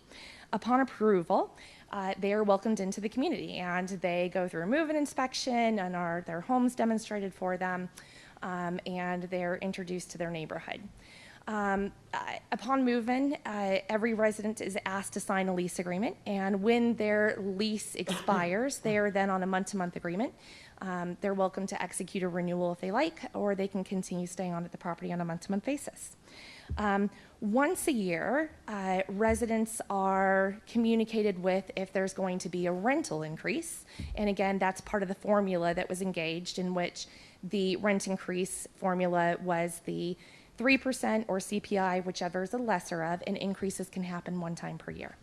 And so that is the either renewal or annual increase process, and that is, I would define that as a legal communication. There are other communications that happen throughout the year. Those are soft touches that really are community events and different pieces that happen there. And At times, much lower at these communities than what is typical of market rate turnover, but a resident will need to move out. And so a resident will serve us notice. California state law requires a 30-day notice to vacate from the resident. And so we will take that notice and we will begin remarketing that apartment home. They'll move out and we'll go through the typical move out process and it starts all over again. And a new person moves into their home. So with that, just a quick look at some of the trends at Preston Park from an occupancy basis, because again, occupancy and rents on a market basis tend to be tied because it's a supply-demand component. And so at Preston Park over the last year, we've been nearly 100% occupied, 99.72. Over the last 3 years, it's been 98.87, and 5 years, 99.72. The market surrounding us over the last year has been slightly softer than that at 98, 3 years at 97, 5 years at 94. I would like to highlight that every single one of those occupancy standards, whether it's the markets and or Preston Parks, is very strong from an economic perspective. And again, just as we touched on, really how is that value associated and what's it driven by? Certainly it's supply and demand, value add enhancements. So if we have an apartment as an example that is requiring capital replacements inside the apartment, rather than replacing with something that maybe it's a laminate or it doesn't stand the test of time, there's an opportunity to replace it with something that will last longer inside the unit and that would achieve a higher return on the investment you're making back in on the replacement. So there is an opportunity to add value and increase rents there. Certainly you also increase the rental rate values through the renewal opportunity and the term increases.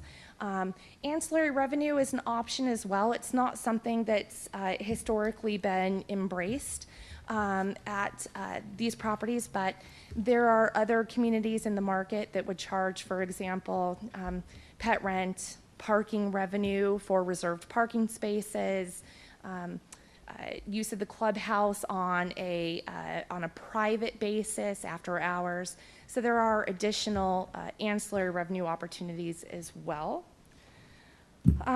The expenses, and so revenue really has to balance expenses. Revenue we have certainly direct control of. We can choose whether it stays flat or whether we increase it. Expenses, there are a lot of outside impacts for us. As the asset ages, it becomes more expensive to maintain. There are more replacements that are necessary through wear and tear and or simply damage as well. Economic inflation has been a significant driver recently of increased expenses, and that's both labor as well as materials. And then value add enhancements. Again, it costs money to make money, so there's an upfront investment that is put forward when you have to go through and do a capital replacement, but the goal with any capital replacement is that there's some return on that investment that adds value back to the community. Certainly other expenses would be non-routine expenses, and so those are expenses that don't happen every month. They're maybe not capital, but they're once a year, maybe once every 3 years. So your gutter cleaning, things that pop up that are, we had to do an asphalt repair, didn't qualify as a capital expense, isn't really something that's routine. So those are items that occur as well. And then certainly the capital expenses are going to be the long-term replacement needs of the property from a physical plant perspective. And there is extensive planning needed in that capacity. To which the next slide really will, this is where the recommendation of that per door capital reserve number came from. And it's on the next slide, so I won't go there quite yet. But taken into consideration with that is certainly the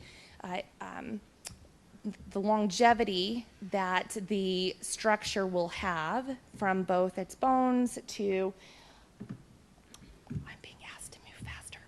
So, sorry. Anyhow, they're the items that don't last forever. We're absolutely going to have to replace them. And so those have been detailed in the budget you've been provided. They are typically funded through the operations budget, and so we set aside a dollar amount per unit in order to fund both the immediate as well as long-term projections. So, capital projects 2013 to 2014, you've been provided in your memo the projects that occurred over this last fiscal year. You've also been provided with a proposal for the 2014-2015 capital projects that were really balanced again on achieving the focus on life safety at the building and protecting the physical plant. I would note that the capital projects and funding needs were derived from a professional group, Mark Sakubo, who is renowned, frankly, at what they do. And they have performed a capital reserve analysis and projection, of which has been submitted and utilized in the budget process. And with that, I will have Robert take over. Thanks.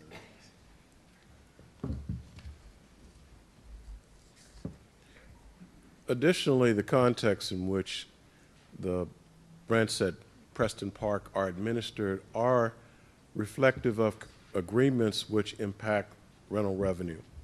In the free market, as Annette has said, you kind of go out, take the pulse, and set your rents.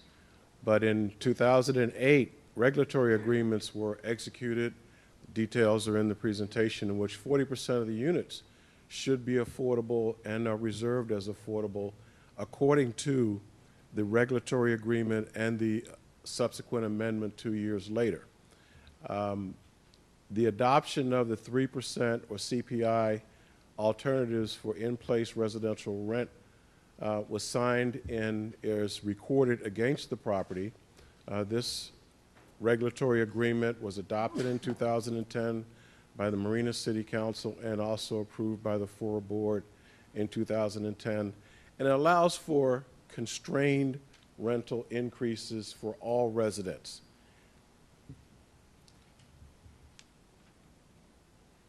Let's see, is this? Okay. Moving very quickly. Tenant input. We've always thought tenant involvement has been a part of the Preston Park development process. Since May of this year, we've shared drafts with representatives of the Tenants Association, and that input is reflected in the budget. And since July, we've been trying to follow at the board's direction to bring off a meeting, but we, despite many attempts, have not been able to pull it off before one reason or another, but not due to it seems an imbalance in a lot of life events for the park's representatives, and staff availability on weekends is rather limited. The formula options that we were looking at, if we could dismiss the regulatory agreements, were to say, well, what if we did a one-step increase to bring all units up for 2 years? A one-step 16% hit would be burdensome, and it would result in immediate high vacancy rates. And although the alternative would be, if you were a free market economist, is that it would increase the value of the property as the property moved closer to rents. But this formula is not recommended.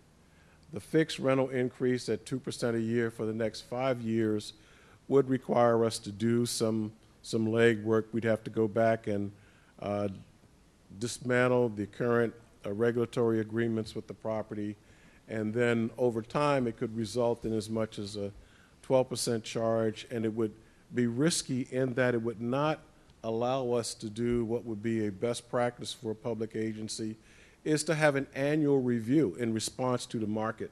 I mean, we right now have the ability to take a look at what's going on and make a decision as to whether or not we want to follow the market up or we want to do something in reflection to that market or stay consistent with the current formula.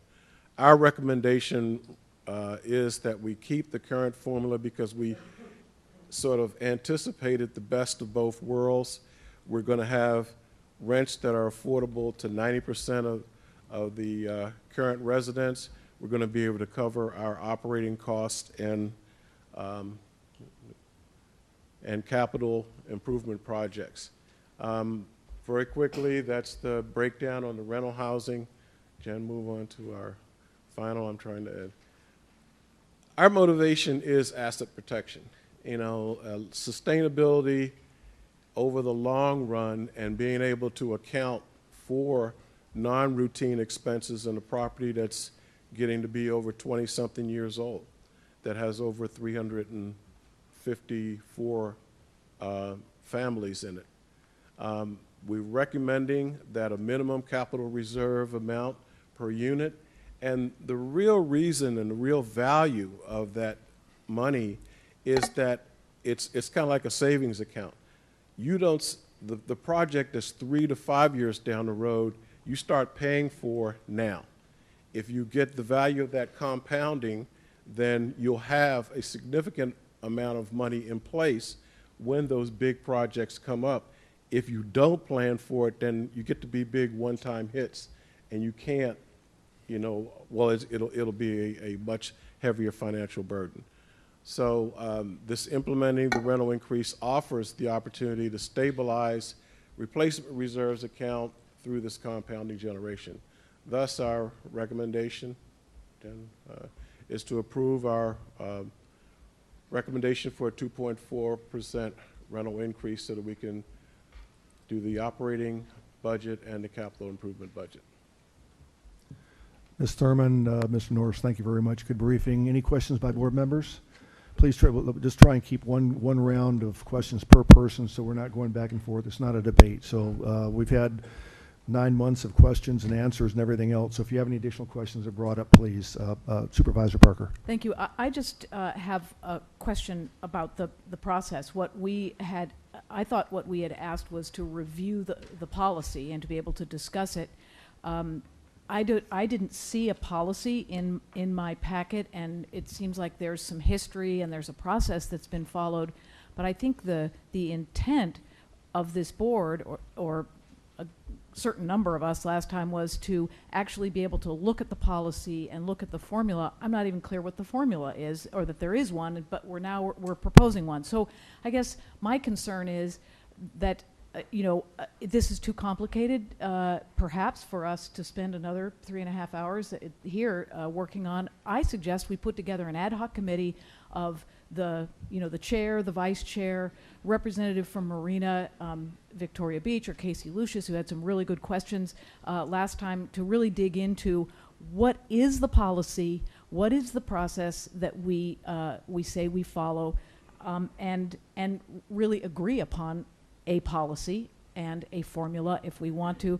But I just don't, this is not responsive to what I thought we had asked for, and so I just don't think this is a place to discuss this. We've been through the history a number of times. We always have questions, and I think the intent was to really look at the policy, which there doesn't seem to be one, and to maybe we need to develop a policy, but that's not what we're going to do today. No, I think the policy I think you're looking for, it's on the page 5 of the packet.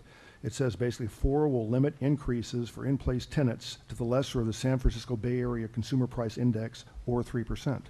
That's the policy. Each year we take a look at both those and we make a recommendation. I think that's the formula, but the policy has to do with the market rate. It has to do with all kinds of things. And what I'm just saying is clearly there's not a policy. There are some practices that have been followed, but anyway, I just would suggest that we not try to act on this today, but put together an ad hoc subcommittee that can work through all these details, bring back some proposals for a policy and a formula that this board can agree to, and get it done, so we know what our policy is as it relates to setting the rents at Preston Park. Councilmember Morton. Yes, I would agree with our member, Ms. Parker.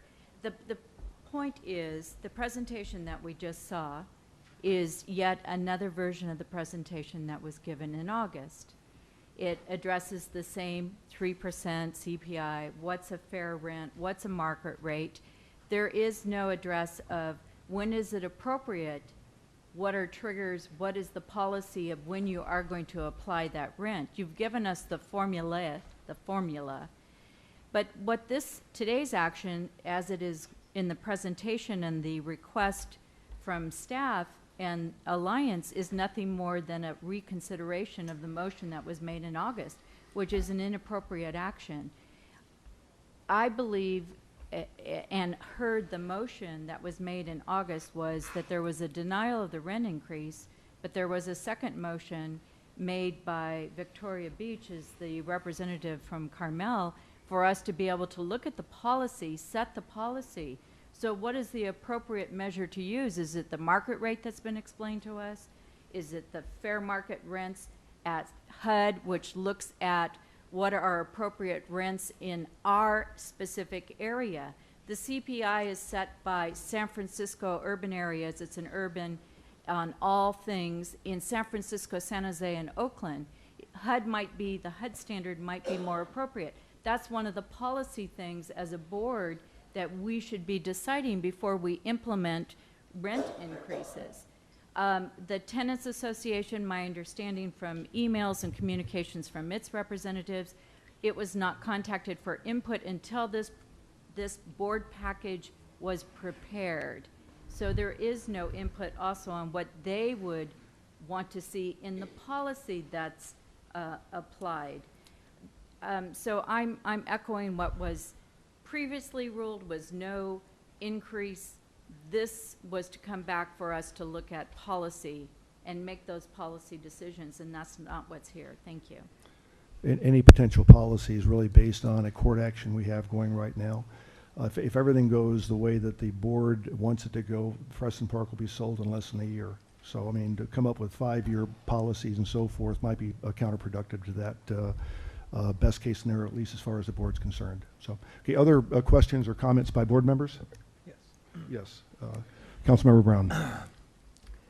I won't repeat what Councilmember Morton stated, but I would like it explained. How is it that it does not violate the rule against reconsideration short of a motion for reconsideration, that the rent increase was previously defeated or not granted by this board, and now it's coming up again? Is it not a reconsideration, and under what authority, wherever, Robert's rules or whatever we work under, is this allowed? Attorney Counsel John Giffen will answer that. This was a specific item that was requested and approved by the board, and there's no reconsideration. It was just a specific item that was properly noticed, properly agendized, and it's in front of the board now appropriately. Well, you don't call it a reconsideration, but the fact is we're considering a rent increase again, correct? There's no reconsideration. This isn't a debate. The Attorney Counsel has come up with a legal a ruling, and we'll go with the legal ruling. Yes, Director Moore. So I'll try and be quick because Marina Coast Water District doesn't get to vote. We have a very small dog in this fight. It's probably a Chihuahua or a miniature poodle or something. So a very thorough report. Thank you very much for that. One minor dog we do have in the fight has been Alliance's efforts with respect to water conservation, and they reported on those. They indicate they've made some investments in that, and so I applaud them for that. I urge them to redouble their efforts considering what's been going on with respect to drought. So that's good news. Bad news is I've seen some of that email traffic, and I'm concerned that it appears that the relationship, and I'm not sure whether it's a relationship between Alliance and the Tenants Association or the staff and Alliance and the Tenants Association, but it appears to have become a bit adversarial. I would certainly urge staff and Alliance to bend over backwards to try and change that. I understand the challenges. President of the Tenants Association has come before my board and criticized me pretty heavily for some past decisions, but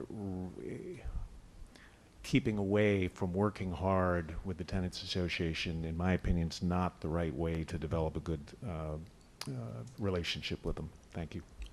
Any other questions by board members? Seeing none, out to the public. Any questions by members of the public, please? Take the podium, please. Oh, I'm sorry. Can we take a microphone to her, or just use the microphone right there? Yeah, good. Thank you. Thank you. And thank you for the accommodation today. Monday I had kidney surgery. And things didn't go well. But so, anyway, I'm kind of out of commission. And I'm laying in the hospital room right after having this terrible news. I get a phone call. You guys finally want to meet with me. The same week we're having the meeting, flat on my back in the hospital, hours after surgery. That was my first contact. I was not contacted any other times, let alone 15 times, as stated in this report. I still wonder if the reason for the refusal to meet and discuss issues, yes, it has something to do with the lawsuit, the big elephant in the room that we're not talking about, but it also has to do with, I have to say this gently, but I can only say it this way. You're being a bully because you can be a bully. We're tenants. You are all homeowners. When I took that property, I was supposed to get to rent to own. I had the credit at the time that I could have rent to own. But you guys decided that the rent would morph, and we're on to the next. My main concern for being here, although I was advised not to be here, was that on these mandated affordables, we believe that there are tenants that are being taken off the affordables incorrectly due to the process of recertifying affordables. I'd like to see some numbers and statistics on that. There was a case for, David and Gail will remember that there was a case for the city of Marina, and Alliance was found at fault, and the tenant was in the right. I would like to see, I still don't have streetlights. We're into the second year, no streetlights on my street. And I understand that's a PG&E issue. They said that there was notice, plenty of notice of these meetings, that there was no notice other than I called and asked for a board packet, so I knew that this meeting was today. There's none posted in the neighborhood. I don't know that it's in the newsletter. I don't think so. We would like to ask for the pet rent and the fee schedule, the property assessment, all the reasons we wanted to meet, we've never gotten to express because we haven't met. And the meat issue is our president works a full-time job for the county of Santa Cruz, and she cannot meet 8 to 5, and you all are unable to meet other hours than 8 to 5. She was offered 7:30 a.m. to be at work at 8 o'clock in Santa Cruz. Unacceptable. Thank you. Thank you, ma'am, and we hope you're feeling better soon and hope your medical condition goes away. Mr. Norris, would you like to make a comment with regard to the questions? All I can say is that in last year, I think that representatives from the city of Marina, we met at Preston Park after 6 o'clock in the evening, and in times before that, either Jonathan Garcia or myself have made ourselves available. As a person who at one time in their life lived in public housing, I have a tremendous amount of compassion, and I am available to meet at any reasonably noticed time, but we've reached out for that, and I would love to, at Denise's availability, if she can confirm a time. That's been the challenge, is that we, the staff, have made ourselves available, and I would say to anybody that's dealt with me or Jonathan Garcia will know that we will bend over and twist ourselves into a pretzel to be available for this this meeting. Thank you. Any other public comment? Yes, sir. Tom Mancini. I've been monitoring this since it first appeared, since I was on the board. We were involved with the 2010 issue and the rent increases at that time. But I've been monitoring this since March, when it first came up, I've read the staff reports, I've listened to the staff, I've listened to the management people, I've listened to Paula and other representatives of the Tenants Association. It's been my experience here at FORA that most of the controversial issues that arise, FORA staff always seems to take the heat.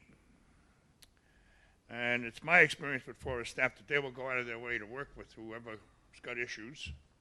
Sometimes they'll never be satisfied no matter who they meet with. And since I don't have all the facts on how this all came about, that they missed 15 meetings, that's their problem. But I think there's been a breakdown of communication somewhere, and all the players should sit down someplace sometime, but I just am here to tell you that I'm behind us FORA staff, and I don't think they have to take the heat for all of this. Thank you. Thank you, sir. Any other public comment with regard to this item? I'm Sid Williams, Marina resident. This is kind of a confusing issue. This is the residents and tenants of Preston Park have had issues between FORA and the City of Marina and the Marina Coast Water District for years. I haven't had those issues with them. I have had issues with FORA staff and FORA leadership concerning not this issue, but several over the last several years. You guys have seen me here plenty of times. I've always found the staff to be responsive, to work diligently to try and find a resolution to any issues, and to even offer suggestions to help us along the way. So to paint them as ogres, I think, is a bit over the top. You also have to consider that you have deed restrictions on your land that have to do with the computation of rents. You need to consider those things. As the landowner, you have to follow those deed restrictions, or you put at risk your loan that you have on the land. So I think you need to be very careful about that. I have a little bit of experience in property management, about 20 years. Tenants never want a rent increase, I understand that. But they also want you to keep repairing this and fixing that and buying them new this. And you don't do that with the cost of those things going up unless the cost of rents goes up as well. I think, you may or may not wish to vote on your rent increase tonight, but I think 2.4% is ridiculously low.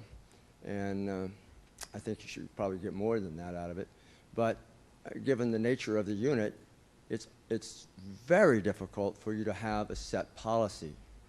You're dealing with 4 or 5 different kinds of tenants under different sets of rules. So to come up with a master policy for that would take Solomon. Thank you. Thank you, sir. Next public speaker.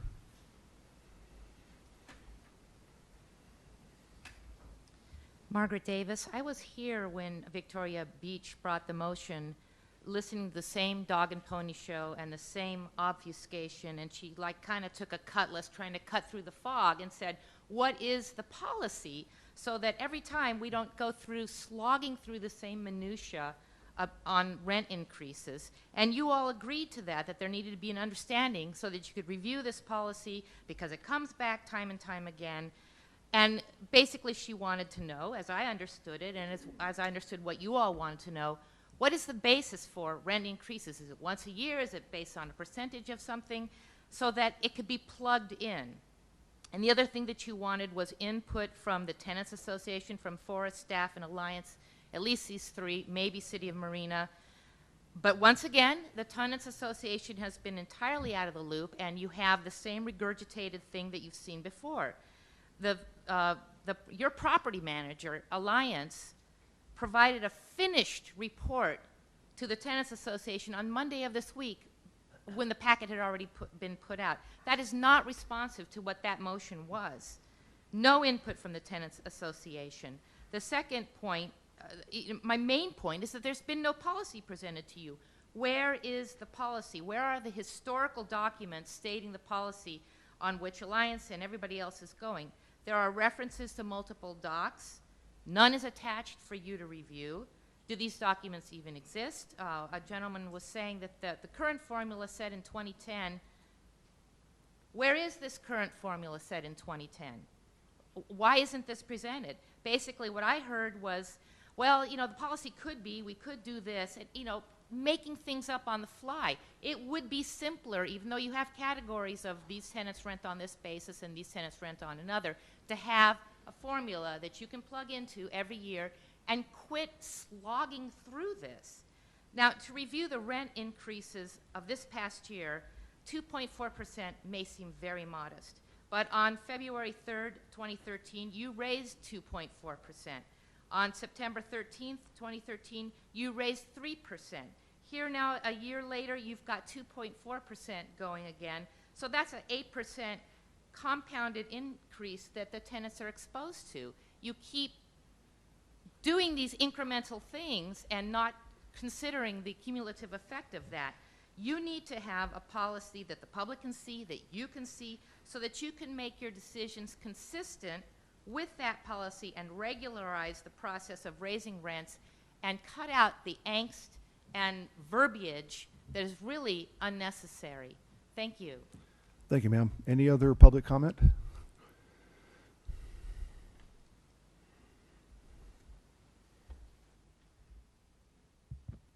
Director, FORA and Environmental Justice Network. I was a resident in Preston Park for many years. It started out to be low-income housing for civil service employees. Now that is no longer true. We're talking about amenities for the university and other people. What about our soldiers, their families, civil service employees? There's no longer anything for them except for a few units for veterans. There are a few units that's supposed to be affordable housing in Preston Park, a few. In 2010, a 3-bedroom unit was $1,400 besides paying water, all the utilities, just like you owned a house, in a substandard housing area on a contaminated military base where they had to use pipes and subject leachate or whatever into the ground to get rid of the carbon tetrachloride, which is a cancer-causing agent, that people say there was a little spill on the ground. No, but it was an underground storage tank. There have been many problems over there. And the only thing people are saying is, why have you leaped over all that and gotten to market-based rent when you're building high-end housing all over the peninsula that people cannot afford? Somebody's got to have some kind of respect for the community, for the public, and for the people that have to live in these units and that you are making decisions for, that evidently we are not smart enough to help to make these decisions. Thank you. Thank you, ma'am. Any other public comment?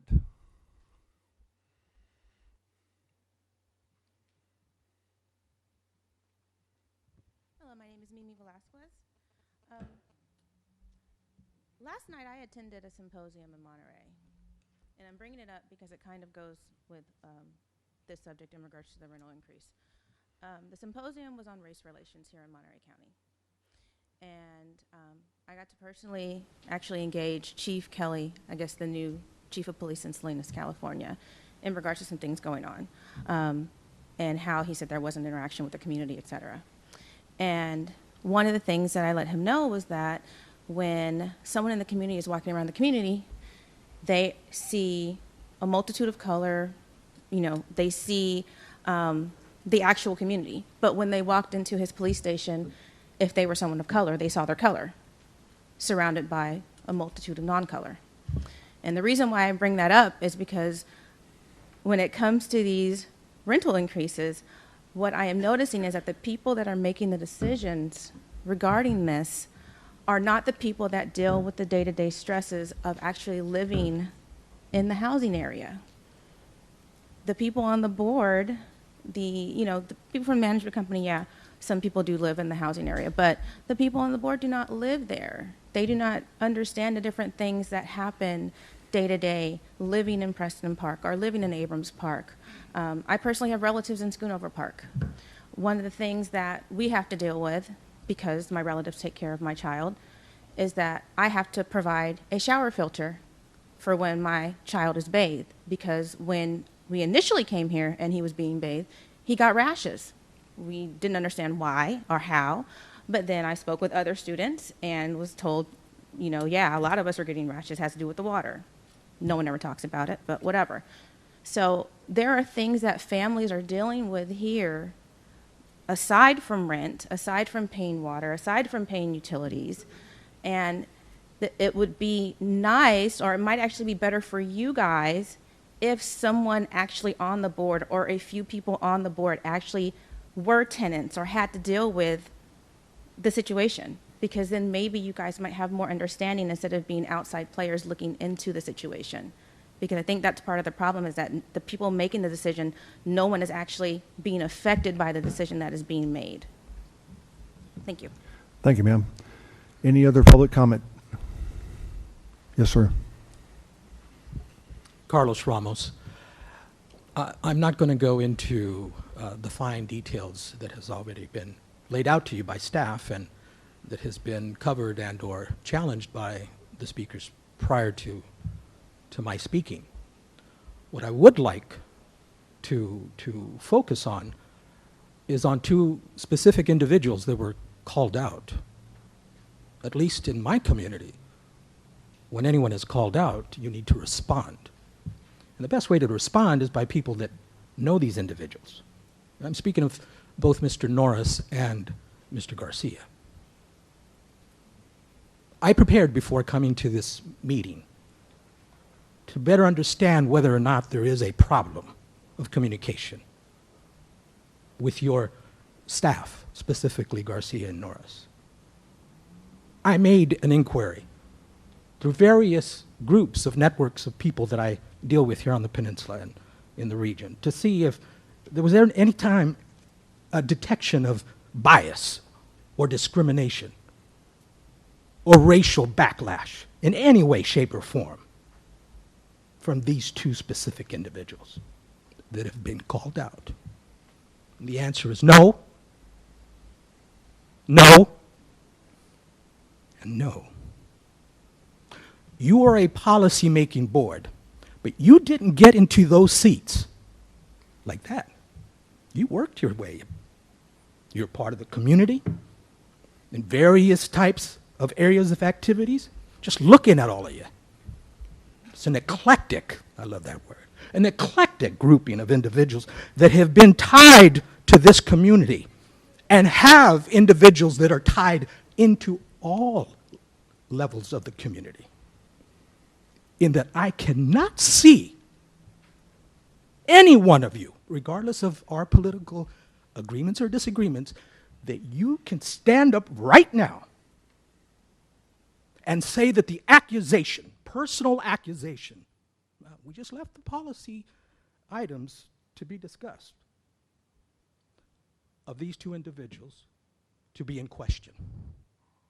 So therefore I stand here to say to you, to take that into consideration of what you, individually and collectively, know about your own staff, your own people. And I'm sure you'll come to the conclusion that there's something wrong with what was said to you. There is something wrong what is being presented to you, way beyond and above the detailed items of this very complex 20 years over here of experience of property management that agrees this is not an easy one. But when it comes to pointing out to individuals, I'm sorry. You need to. The community needs to. And we are standing up for Mr. Norris and Mr. Garcia. Thank you. Thank you, sir. Any other public comment? Going once? Okay, public comment is closed. Back to the board. I make a motion that we accept the staff report and move forward. We have a motion by Mayor Gunter, a second by Supervisor Potter. Discussion on the motion. Yes. Just as a, if I might, just as a seconder, Please, I'd go like ahead. to briefly speak to it. I don't want anybody to perceive that I'm seconding this motion for any vindictive or vicious purpose. I think that I'm looking at this as a business arrangement. You know, you can't do today's work with yesterday's budget. You have to have the modifications necessary to deal with what becomes deferred maintenance. And deferred maintenance never gets cheaper. It just costs more and more. So in order to maintain our place in the market and be competitive with this property, any place that's got a 99.72 occupancy factor is doing fairly well. I think it's competitive, and I do not want to be part of a group that deferred the maintenance on this facility so that it then became even worse than people claim it is at times. Thank you, Dave. Councilmember Lucius. Thank you. Well, I want to say that this, even though it seems like a reconsideration of the same thing, in many ways, having looked at this now a 6th or 7th time, was helpful for me anyway, because it did give me a better appreciation for the, whatever it's called, the replacement reserve capital fund. And it also gave me a better appreciation for why we're not looking at a long-term solution, like a 5-year solution, or, you know, or developing some kind of long-term policy. But having said that, there are 2 changes that I would like to see in the current policy. And if they are amended to become part of the motion, then I would approve it. But those 2 changes are, one is a change in the notification. Currently, it's 35-day notification, and I would like to see a 60-day notice. And the second is a mandate that the rental company meet with the tenants association. I know there's been talk about the FORA staff meeting with them, but I think it's important as part of the FORA agreement with the rental company that the rental company meet with the tenants association. And I think if that's part of the policy, part of our own policy, then what FORA's role would be to follow up and ensure that that's happened. And, you know, I don't know what the background is, whether they tried to meet and couldn't meet or whatever, but I think it's important that we see this not as a courtesy meeting, but that we see it as a mandate, that we respect the public and we respect the tenants there enough to say that when we are making these kind of decisions, we will not only provide sufficient notice, but we will meet with you in advance so that they are part of the process and know what's going on. And by the way, I think a meeting includes minutes so that their input is documented. Thank you. So Ms. Thurman, do you have any problems with that? Even 60 days?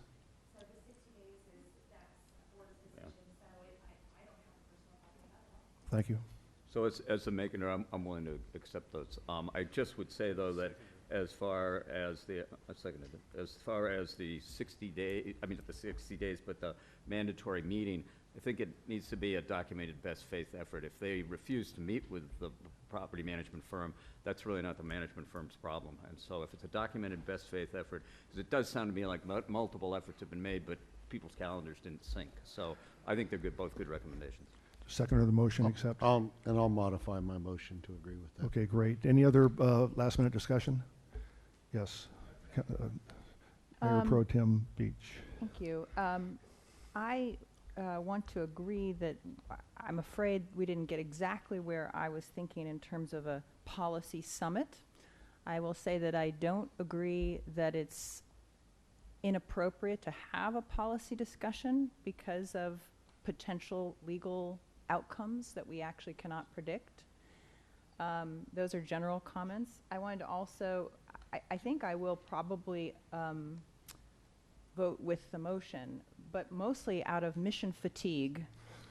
And I think that we should actually do what we intended to do, which is to examine, as I forget who spoke and said this, I've said this before, the whole point of having this discussion is to not have this discussion.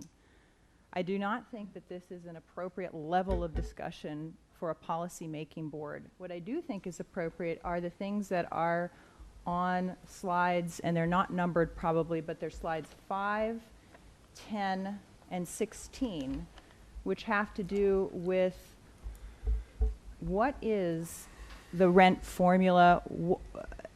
You mentioned the rent formula history. Why did we get to that formula? We are basically voting to continue the formula. We are not examining the grounds of the formula. That was the intention of the discussion of having a summit and putting us all through the hell of meeting about this over and over again.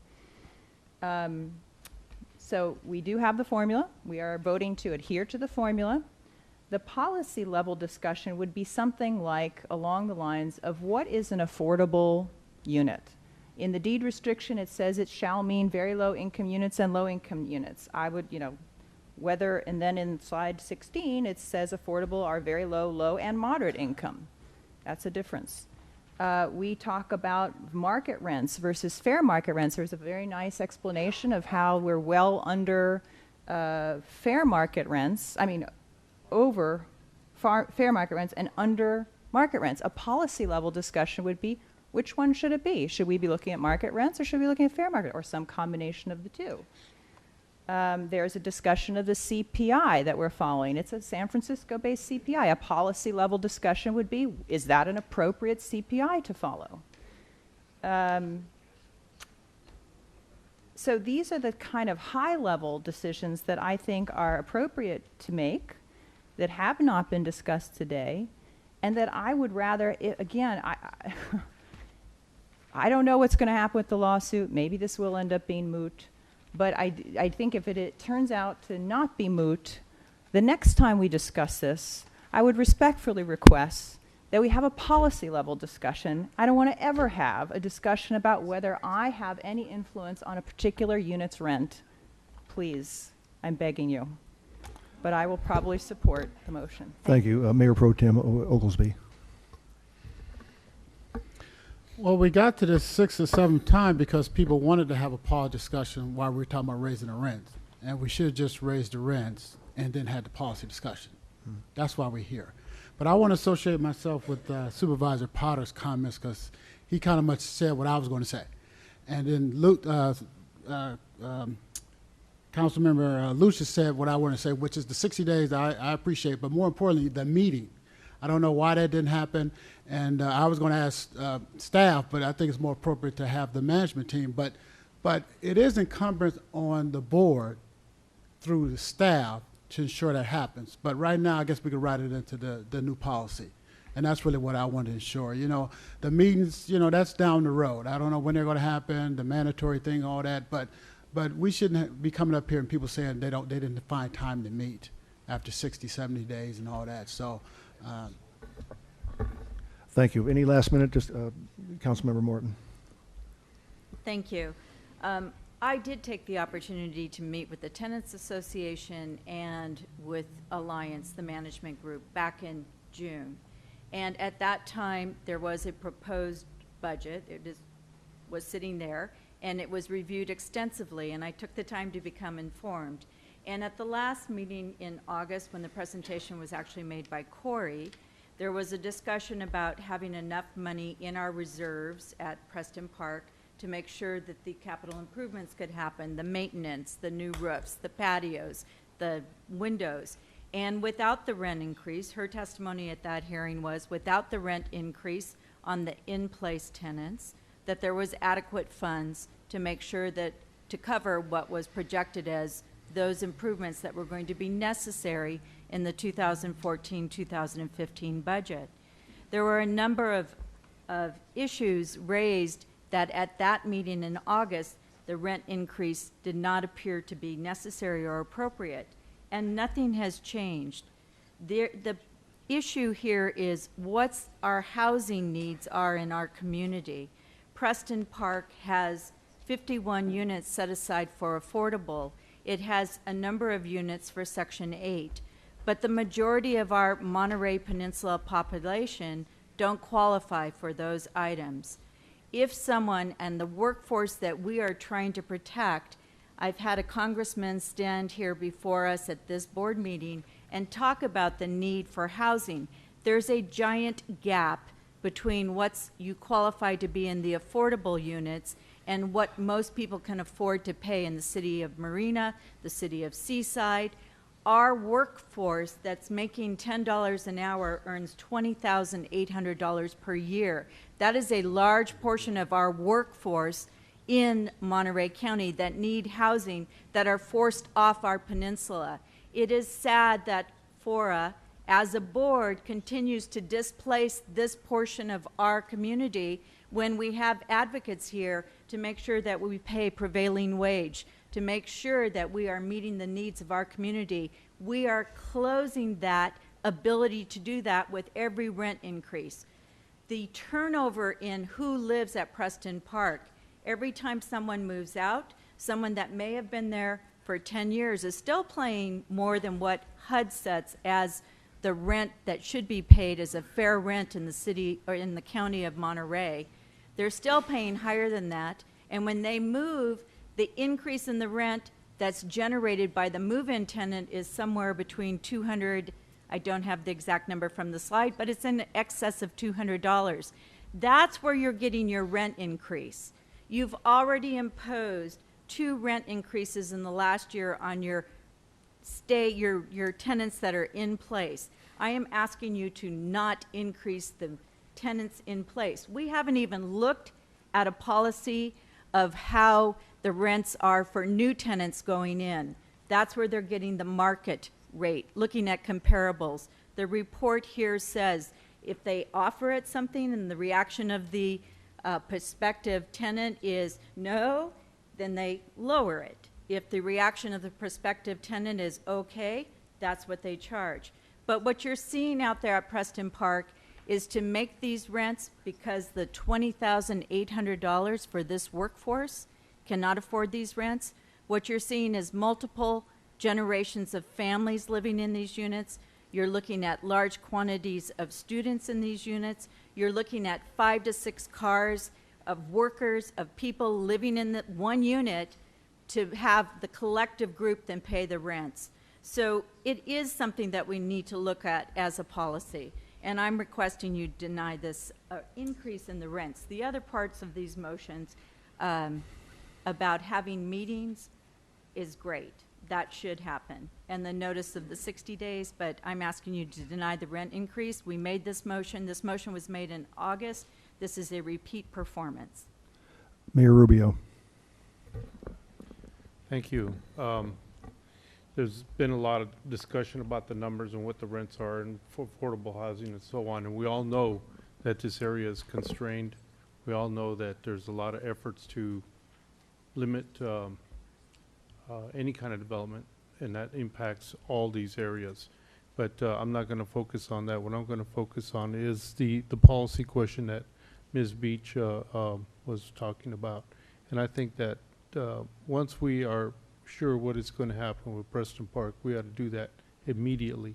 Have that policy discussion so that it's way ahead of the next consideration of any Preston Park issues.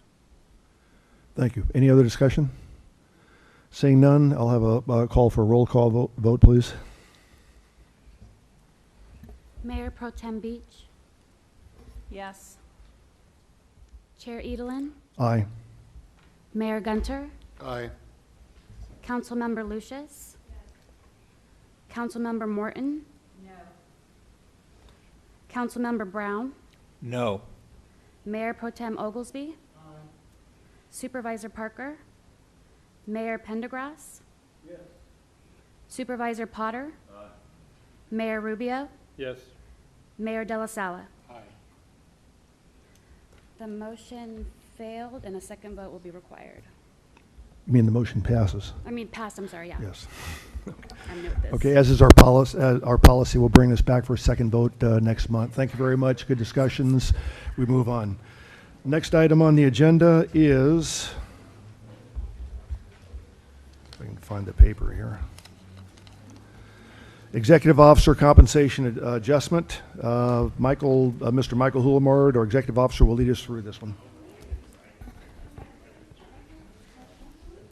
Chair Edelin, members of the board, I want to take just a few moments to comment The presentation that I provided for you in the board report, I think, is self-explanatory. I think some of our board members have told me that the term I should use is the document speaks for itself. But what I really would like to highlight are a couple of things. First, we as the staff at Fort Ord Reuse Authority are very proud of the work we do. We're passionate about the work we do. We're convinced that we do it well. I was slightly taken aback at this last discussion because one of the things we attempt to do is not be the issue before you.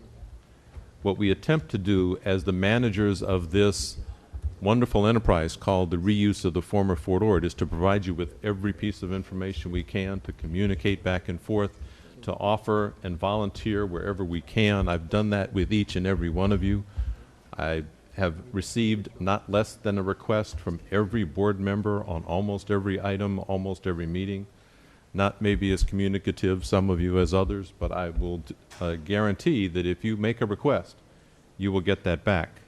Each year for the last 8 years, I've received a commendation for performing my work well, with the exception of one where a performance evaluation was not done.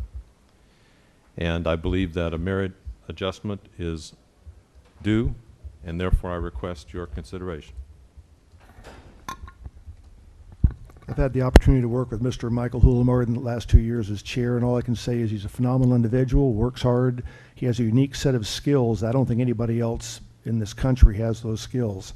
And he's really moved this this organization from just being a great organization locally, but it's basically nationwide, well-renowned. The conferences we go to, he's held in the highest esteem. The amount of money he's been able to bring back on the trips when we go back to Washington and to Sacramento is incredible, and I think personally it's well-deserved. Questions or comments from the board? Yes. Thank you. I had actually sent a couple of questions to Michael in advance, so I'll just repeat them, and then hopefully they can be answered for the entire board. So one question was about whether or not other staff have received merit pay in the last 8 years, and if so, what is the mechanism to provide merit pay? So for example, I think of merit pay like a one-time performance bonus rather than an ongoing salary increase. And then another question was, so the amount being proposed is $16,000, and I also wondered if there is a way to offer either a performance bonus, or what's being proposed is the salary increase as non-PERSable.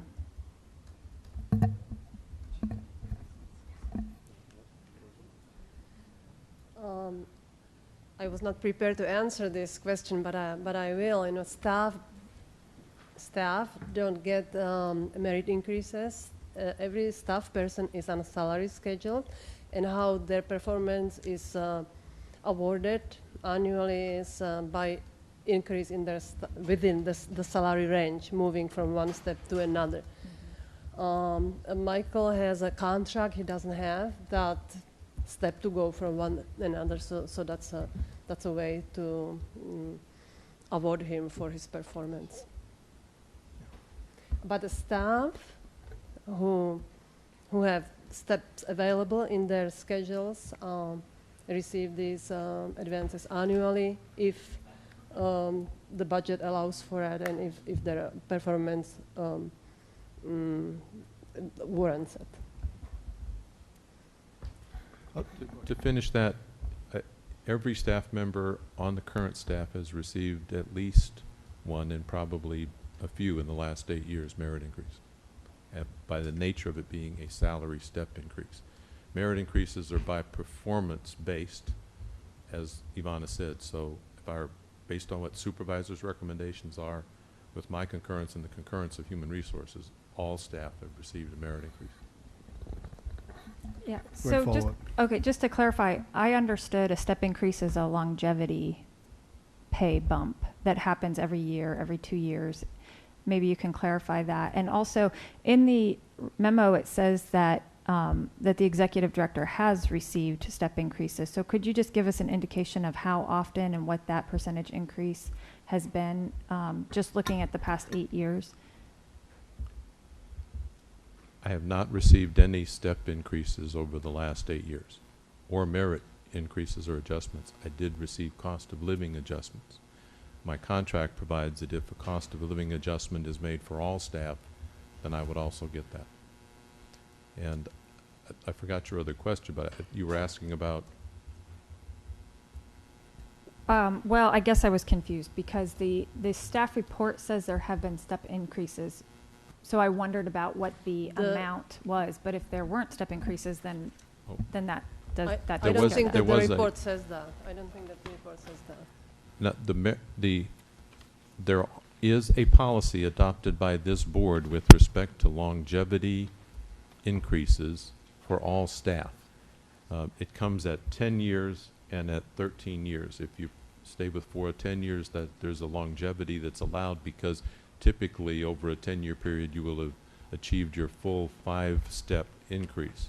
So it allows for a person to get an increase if their performance is still consistent beyond the 5 steps, and that is in the policy with FORA.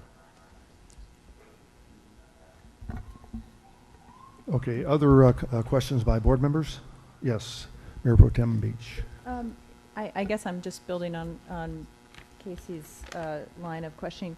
I think it is a little tough in this staff report to see. It would be nice to see like a graph or a spreadsheet that just traces the salary history, basically, and how it works. And then she had another question about, I think it was a question about merit pay policy. So, and the answer was, yes, from time to time there have been merit pay increases and other staff have received them, but I don't really understand from that what the policy is. And then the second, I mean, a follow-up to that would be her question about persible. Is that the word you used? Is that a real word? So basically whether or not. It's good. So Right. the adjective persible. More importantly, I like non-persible. So the question of whether merit pay is by policy or should it be by policy, a sort of bonus type thinking, or should it be persible? I don't know that those questions were asked, and I would like the board to address them or discuss them. One of the reasons I'm willing to ask some questions about this is unfortunately, I got a lot of calls about the level of pay. I have to say that I have no disagreement whatsoever about the merits of our director, and that it's a pleasure to work with him, and I know that he is of national stature and has been absolutely entirely responsive and accommodating about working with every possible issue that I've ever brought up. So this is just aside from that. It has to do with making sure I understand the financial, portrait of what we're doing here, how it fits into the organization.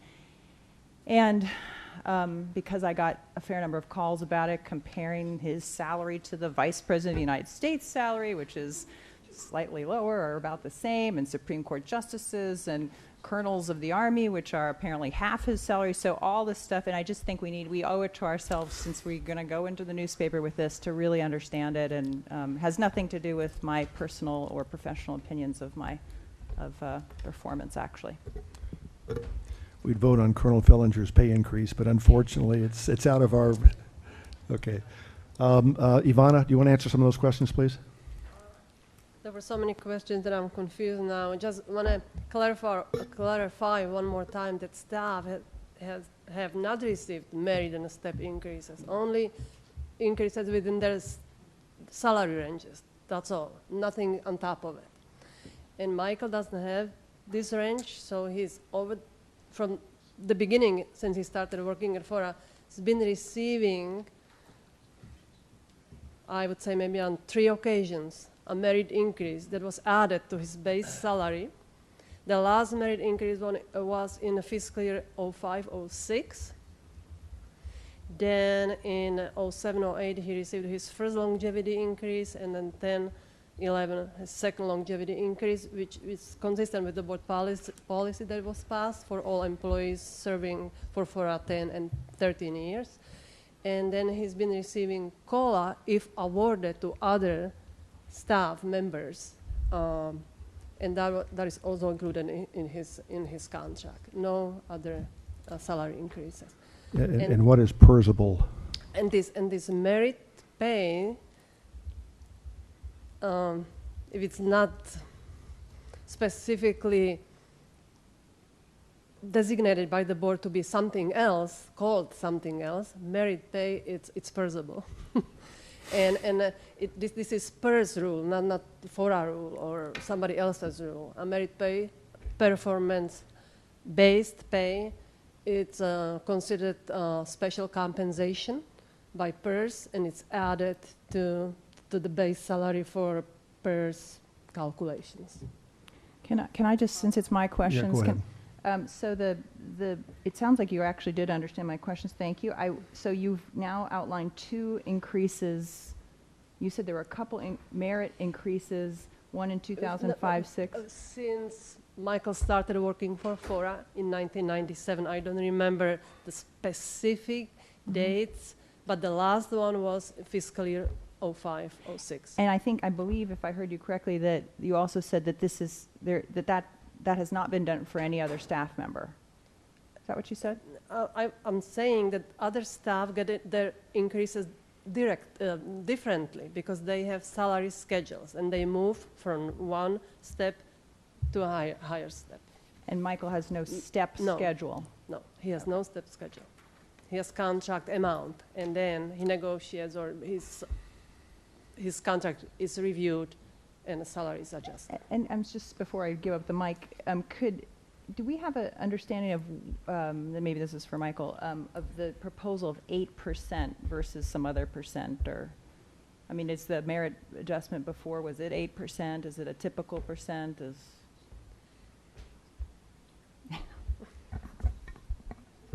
Well, if I'd originally anticipated a 10% increase because I thought that the value of 8 years might be equivalent to 2 merit increases. Typically, step categories for other employees are 5% per category.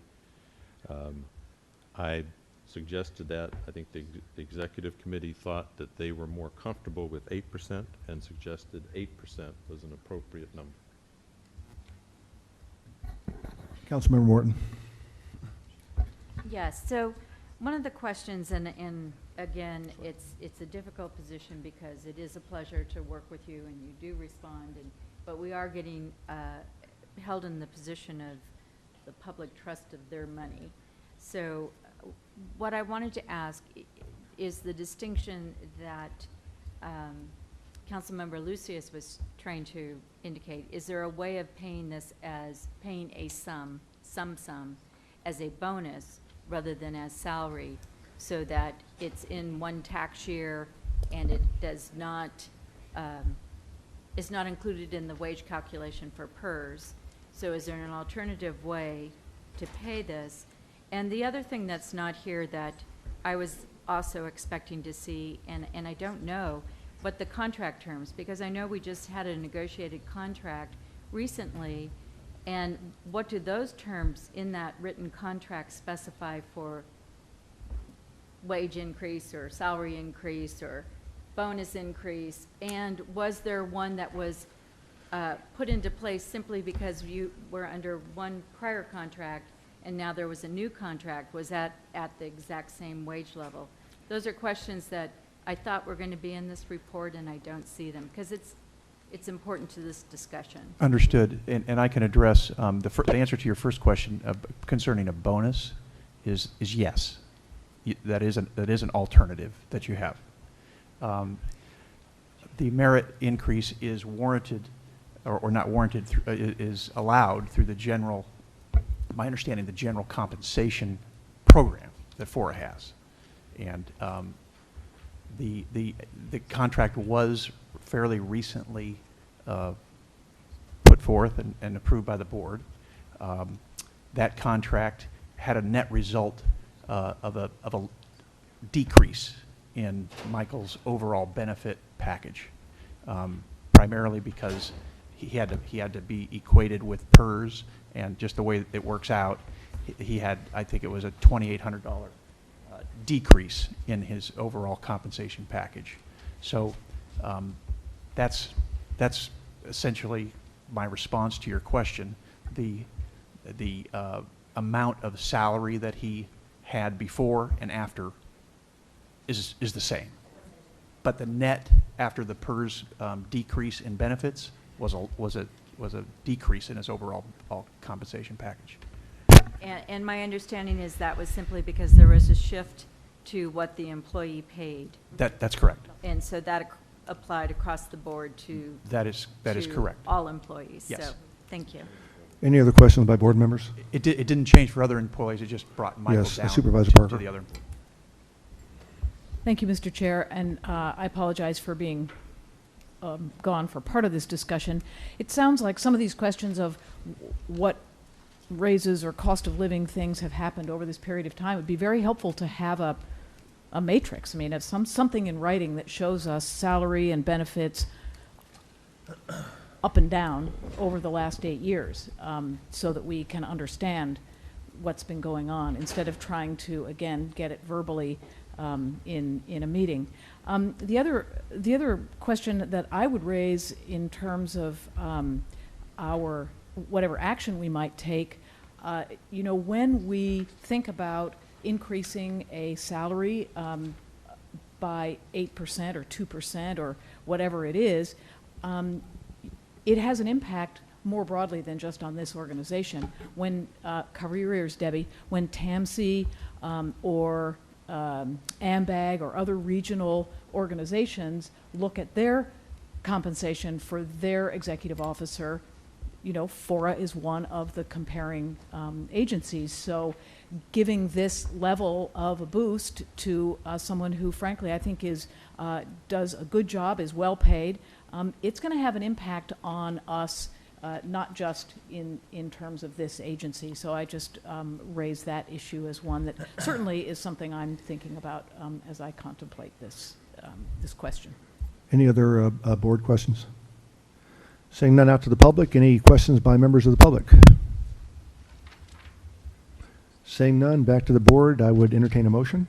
I make the motion. Mayor Rubio, and your motion is the authorization of the 8% merit salary adjustment, the executive officer's compensation is recommended by the executive committee? Yes. Okay, do I have a second?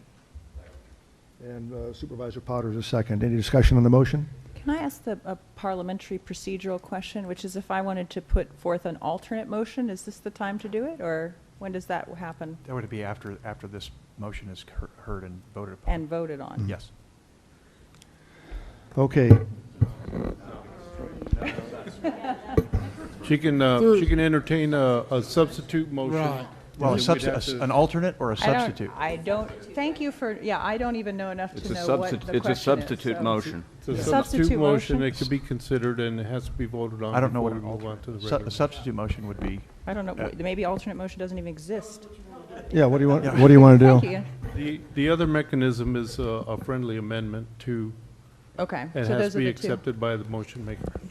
So I think what we're dealing with here is an impulse to recognize the fantastic work of our staff leader, and on the one hand, which I heartily agree with, and on the other hand, for me, a fog about exactly how we are actually doing this, because the report is primarily, rightfully a rationale for why we want to recognize the merits. I would just like to understand how we're doing that a little bit better. So my substitute motion would be that we continue this for a more, we have now Michael's argument for it, which I appreciate, for a staff supplement to the information that shows us now. So for example, I'm just understanding now that this merit thing might actually be almost a stand-in for a step increase, that he's not subject to this kind of thing. This was part of the executive board discussion apparently, but it's not known to me, and I don't know about the public's awareness of it. So it's not I don't want to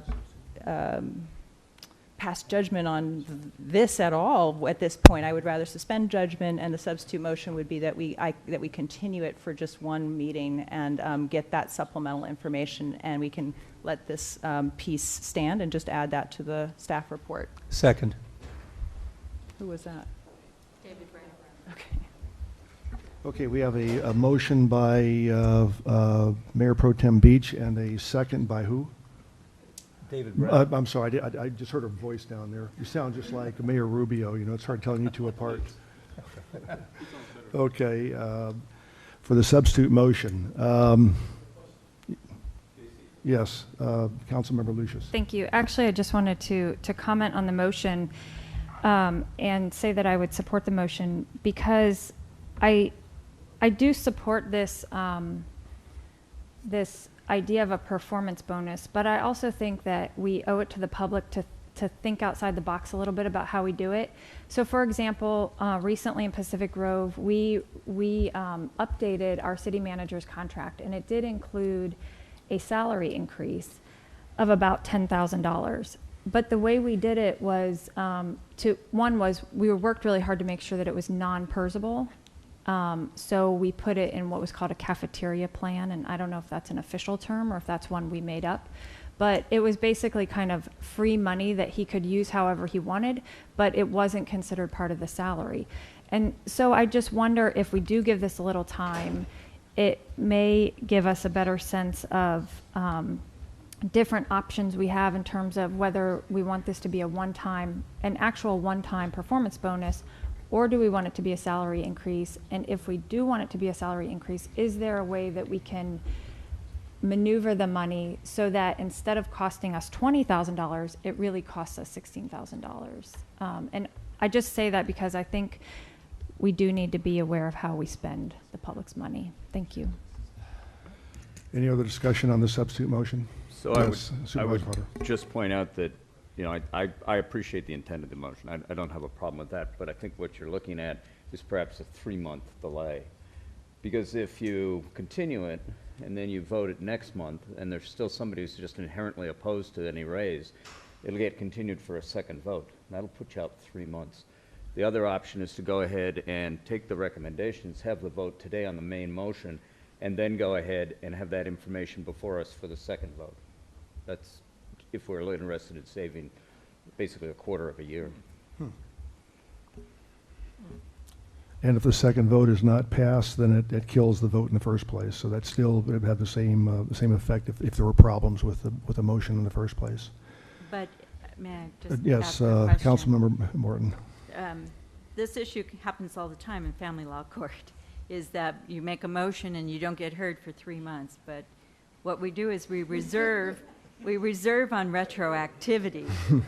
And so I'm going to ask that the motion, the current motion, substitute motion, add to it the possibility of having any raise, if it is actually ends up that that's the vehicle used, that we're reserving on retroactivity to this month. I accept that friendly amendment. And the second still holds.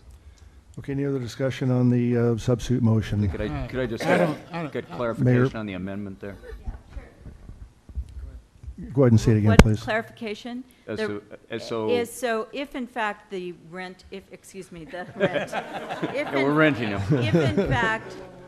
If in fact there was an increase that was characterized as an increase in salary or increase on a monthly compensation benefit, that we would be able at our next meeting to make it retroactive back to the effective date of if it had been voted on today. Okay, all right. If it's a one-time lump sum cash delivery of some method, obviously that wouldn't apply, but it gives us the opportunity to do either or and explore what Member Lucius has said is is there a way to do this that's beneficial, that acknowledges the increase that Mr. Hulamart is asking, but also doesn't put it into PERS. And I think that's something that we need to consider. And all the other additional information that has been asked for in this discussion, I would expect would be in the staff report. Mayor Pro Tem Oglesby. Sometimes we should just get to the vote and stop all this amendment and additions and friendly amendment. And I'm with all that. I understand people are concerned about the money, and I'm concerned about it also, but we should just say what it is. Either we want to give him a raise or we don't. And I think whoever set this up with merit and step, that's bad communication. Either you deserve a raise or you don't. And either it's going to be Perzival or it's not. I don't have a problem with Perzival. If you don't want him to have a raise, then cut it in half. You don't want him to have half, don't give him any. But this, if it's not Perzival, then we're giving you a bonus. And some people don't like that word. So the thing is, do we want him to have a bonus or we want his pay to be increased? So let's stop beating around the bush. And I want to be, I'm finished right now.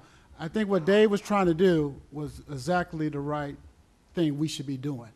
Cutting the chase to these questions and quit going around some of these questions. So I'm not sure where we're at, but we'll vote on something and then we'll bring it back. We'll bring it back. Any other discussion on the alternate motion, Mayor Rubio?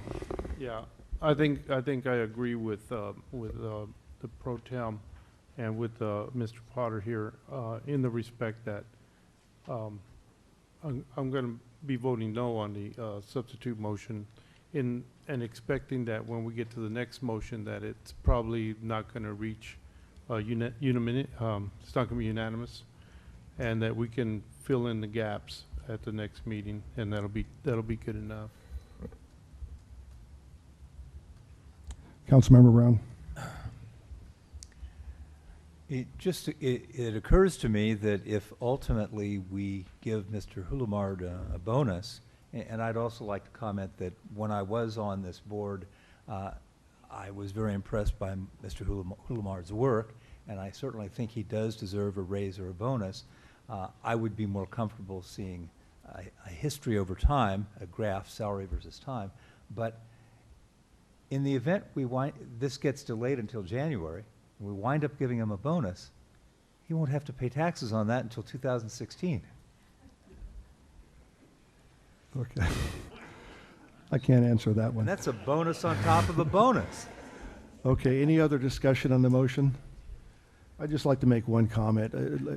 Sitting here tonight, it sort of reaffirmed an impression I've been getting, and that is we all as board members have a responsibility, and this is not to cast any disparagement on questions that have been asked tonight. I don't mean to do that, but we have a total responsibility to go through these packets, which are out a week in advance, to read the packets ahead of time, and if we have questions on the packets, to contact the FORA staff or the people involved and get the questions answered.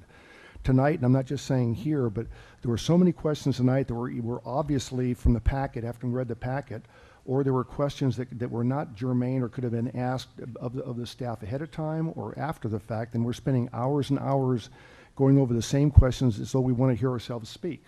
So I would ask in the future, when we get these packets, go through it. If you have questions, get with the staff, ask the questions, be prepared when you come here.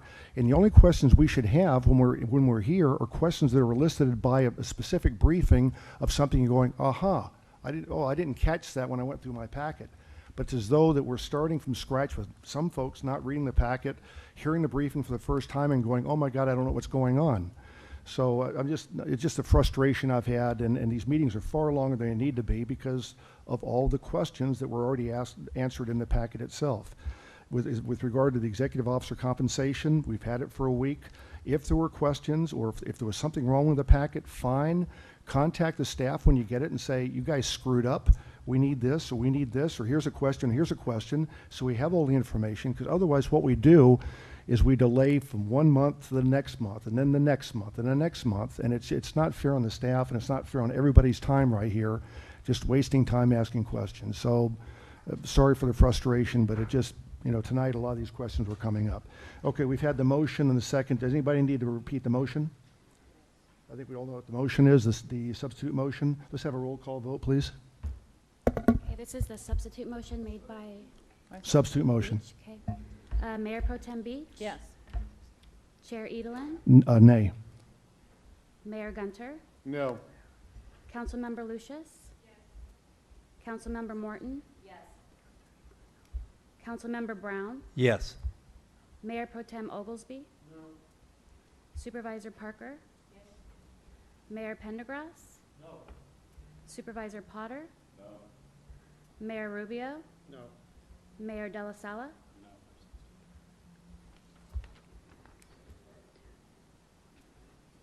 So the motion failed. The substitute motion fails. We have a primary motion on the floor, and we have a second. Did anybody need, the primary motion is a recommendation by staff. Any further discussion on that primary motion? Discussion, Yes. Chair Edelin.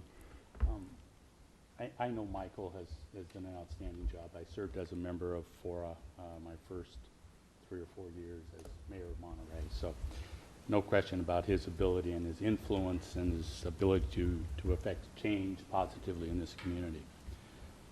I don't know if we are able to do a salary survey for executive directors of other like reuse authorities. I know it's a specialty, so to speak. There are probably not a lot of reuse authorities throughout the country, but if we could find a few comparable authorities to the Fort Ord Reuse Authority Board, I think it would go a long way towards showing the public that we are being responsible with comparable salaries. Now, there would have to be adjustments made, of course, based on the size of the authority, the cost of living here on the Monterey Peninsula and things of that nature. But I would think that that would be helpful. So we could determine, as was discussed throughout this meeting, what the percentage of increase should be. Thank you. Any other discussion on the primary motion? Yes. Sorry, Chair. No, it's okay. I know you're I'd love to hear you. frustrated. Love to I know hear you're you. frustrated. No, that's okay. It's all part of the fun. I want to say that I do not have any, I understand your frustration, and I think, though, that some of these questions were asked in closed session. That does not alleviate the responsibility of me as a board member to see whether they were carried through in the staff report or not. I will say that some of us have a lot to do, and so when we ask one time, sometimes we might feel that's enough. That is not meant to be a criticism of staff. I think it is difficult sometimes to frankly understand what we're talking about. When I ask a question, maybe that's not clear, the question. So there's just no blame going around. I just, I'm okay with the democratic process of eventually getting to the right answer. I'm also okay to support this motion, knowing that between now and the next vote, I hope, I will change my vote if the information that we're asking for between this vote and the next vote is not there. I think it is irresponsible for us not to understand fully, this is not an argument about the outstanding quality of the work, but the context for the financials that go into this decision. So I will support this motion, knowing that we have the time to get that information in the next packet, having asked for it before. Well stated. Thank you very much. Any other discussion on the motion? Mayor Pro Tem Oglesby. I think we heard the indication of this motion probably won't pass, but I do want staff to wrap up the questions because I think Chuck made a good point, and the information should be there, and then we can all do what we want to do with that information. But I don't want anybody to say my question did not make it to the next meeting, if we could do that. Staff will wrap up the answers to the questions, and if any member of the board sees the answers and they did not answer your question specifically before the meeting, please let us know, and we'll make sure the staff answers every question before the meeting itself. Okay? Yes. I will be voting no because you have to have somebody voting no to consider it again. But I too hope to change my mind when we hear it the next time. I don't know what to answer to that. That's very well done. Yes, Mayor Pendergrass. Oh, I don't know what's going on here, but I've known Mr. Hulamard since he came here, 18 years. This is a very unique position.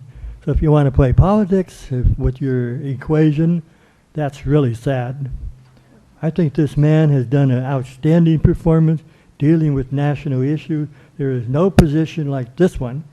And he's put up with a lot of you-know-what over the years. And I think he has good stature. I think he's played fair. I think he talk about transparency. It's there. Maybe you don't agree with him. That's not fair. I think you get merit increases, or as he's asking for, because he performs. And I don't say much, but I'm just telling you, for 18 years, this man has done well.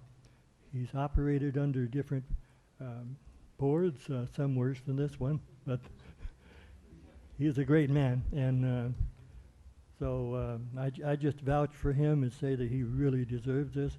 He doesn't, he's very humble. He doesn't ask for, like some executives would ask for salary increases for no reason. Man, this guy has his evidence. And some of you just can't see it. You're blind as a bat, or you have your personal vendetta. I hope it's not that.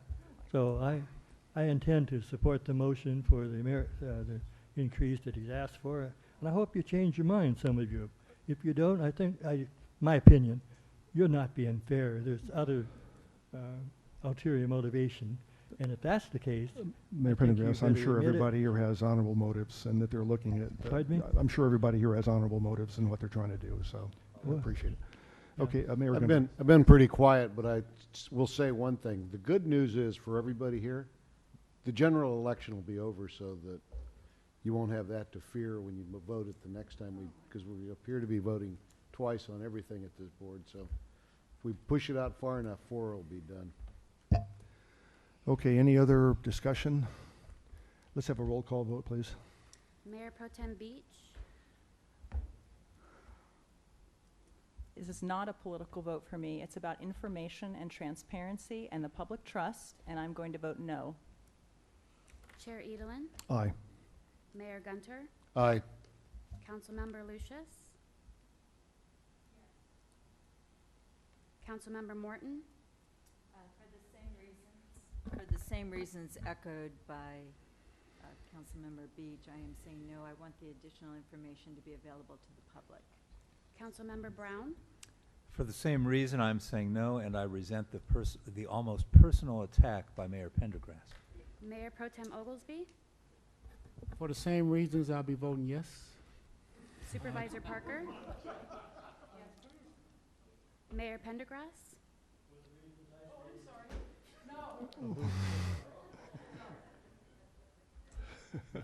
Mayor Pendergrass, For the same reasons I stated, I strongly support Mr. Hulemart, and I vote yes. Supervisor Potter, Mayor Rubio, Mayor De La Sala. Motion passed. It will come back for a second vote. As is our custom, it will come back for a second vote. I would ask the board, I know it's getting late. We've had some long discussions. Our tempers are a little frayed, I think, because we're tired. But, you know, let's not, the one thing, if we arguments, we argue the arguments. We don't cast aspersions on the motivations of the people on the other side of the, so please, let's stop that. It's not helpful. So thank you very much, board. We got through it. We'll be brought back next time. Okay, I need we have one more action item, and we have at least one information item. We have a guest that's been speaking for the information item. If we could have a motion for an extension, please. I move we adjourn at 5:30. Second. At what time? 5:30. It's in 5 minutes? Should we adjourn now? Yeah, we also have to have public comment, too. No, you're right. That's why I'm saying 5:30, right? So we It's can still have public 5:25 now, comment. right? No, we have to do public comment. Which item are we? Yeah, let's have public comment and adjourn. Comment on that We did. item. I specifically asked Okay, for do that. I have a motion, a reasonable motion? What was it? We have public comment and adjourn thereafter, as close to 5:30 as possible. Second. We have a motion and a second to adjourn at 5:30 or as close thereafter as possible. All in favor, signify by saying aye. Aye. Anybody opposed? Okay. Okay, the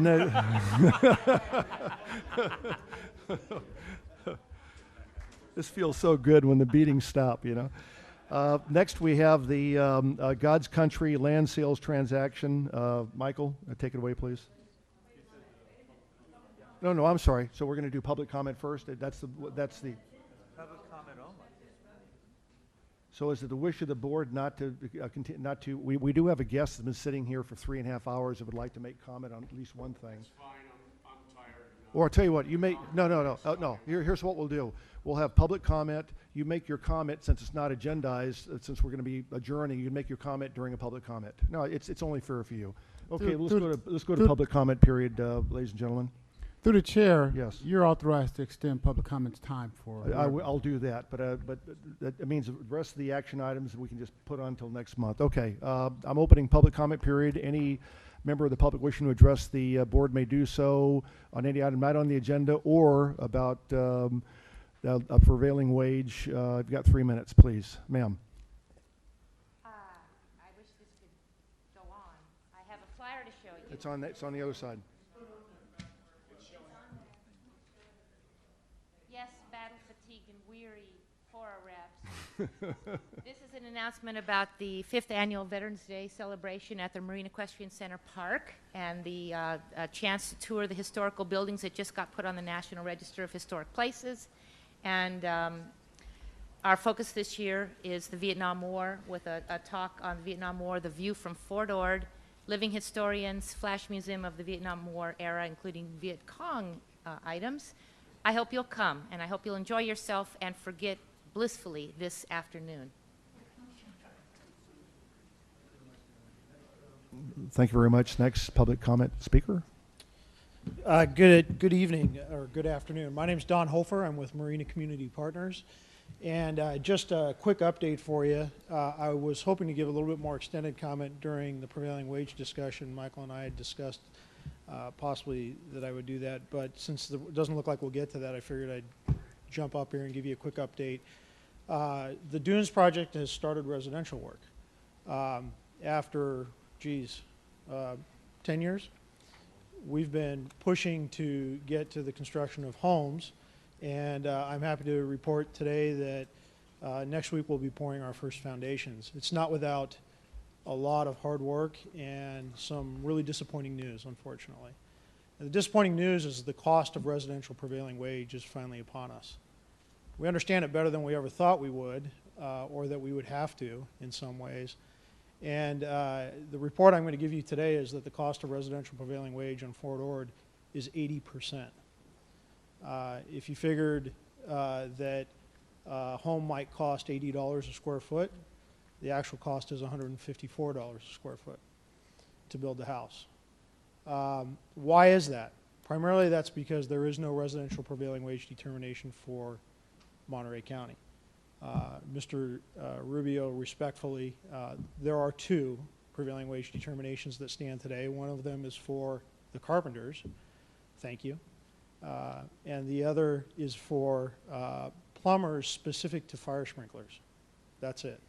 Everything else we build in residential prevailing wage is at a commercial rate. It's bad news. It probably makes, well, it certainly makes the phase 2 of our project infeasible. And it's an extreme challenge to get to an affordable home on the base. We'll be working more with staff on this in the future.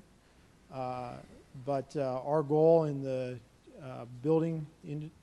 home building industry, we're working with the BIA, is going to be to try to figure out how we get to real prevailing wage determinations for Monterey County.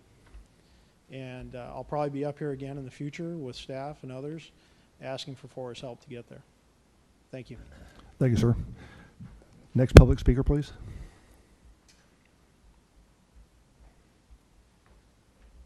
I wasn't going to say anything. Ron Cheshire, Monterey Santa Cruz Building Construction Trades Council. You can build a house for $80 a square foot, and then you can go talk to the workers just like I did. And he goes, "Mira, no carne, beans and rice in his burrito, $8 an hour, 10 hours a day." Yeah, you can build at $80 a square foot. You can't build in Monterey for $145 a square foot for a house, so I don't know where he got his figures at. I mean, that's about the minimum going rate. That's without even prevailing wage. So if he's doing it at $154 with prevailing wage, that's great. And that provides workers with a decent opportunity around here, and it provides all your business people with an economic playing field that's level to where they can compete. That's why prevailing wages were instituted here at FORA. It It wasn't just for the workers, it was for the businesses, so they wouldn't sit there and cut one another up over lowering the wages of the workers to where they could go ahead and build his $80 a square foot house so he could make more money and maybe buy one of those Porsches that you got sitting in your garage there, Mr. Chairman. No. But, so we'll have, Mr. Hofer and I talked one time on the telephone. I'd be glad to talk to him again. I will tell you that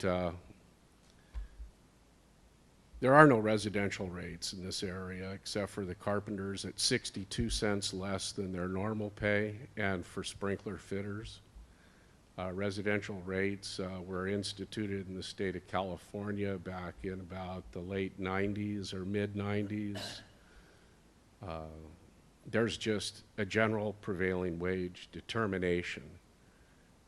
There's a residential rate in the Bay Area and in Southern California, which are more than what the regular rate is around here. So, I mean, work is work. I don't care if you're working on a commercial building or a house. 4x12 weighs the same. So, that's it. I'm sorry to see that someone comes into our community. I didn't bring the little article from the San Jose or the Silicon Valley Business Journal. It says that this area has such a pent-up demand for housing that it's a boom to the developers. East Garrison was the one that was quoted as being able to come in here and really have a great opportunity. They're selling houses to people from all over because of the demand for housing here. So it's unfortunate, but maybe Mr. Hofer and I will talk in the hallway. I mean, if there's a problem, we'll resolve it, but the problem is not lowering the wages to where workers need to have that subsidized housing at Preston Park, okay? They need to be able to live here and be good taxpayers and good citizens. So thank you very much. Thank you, sir. Any other members of the public wishing to address the board? Going once? Okay, public comment period is closed. Any items from members? To the chair. Yes. This item's still going to be on the next Yes, it agenda? will. We will reschedule that item. Any items from members? Ladies and gentlemen, we're adjourned. Thank you very much.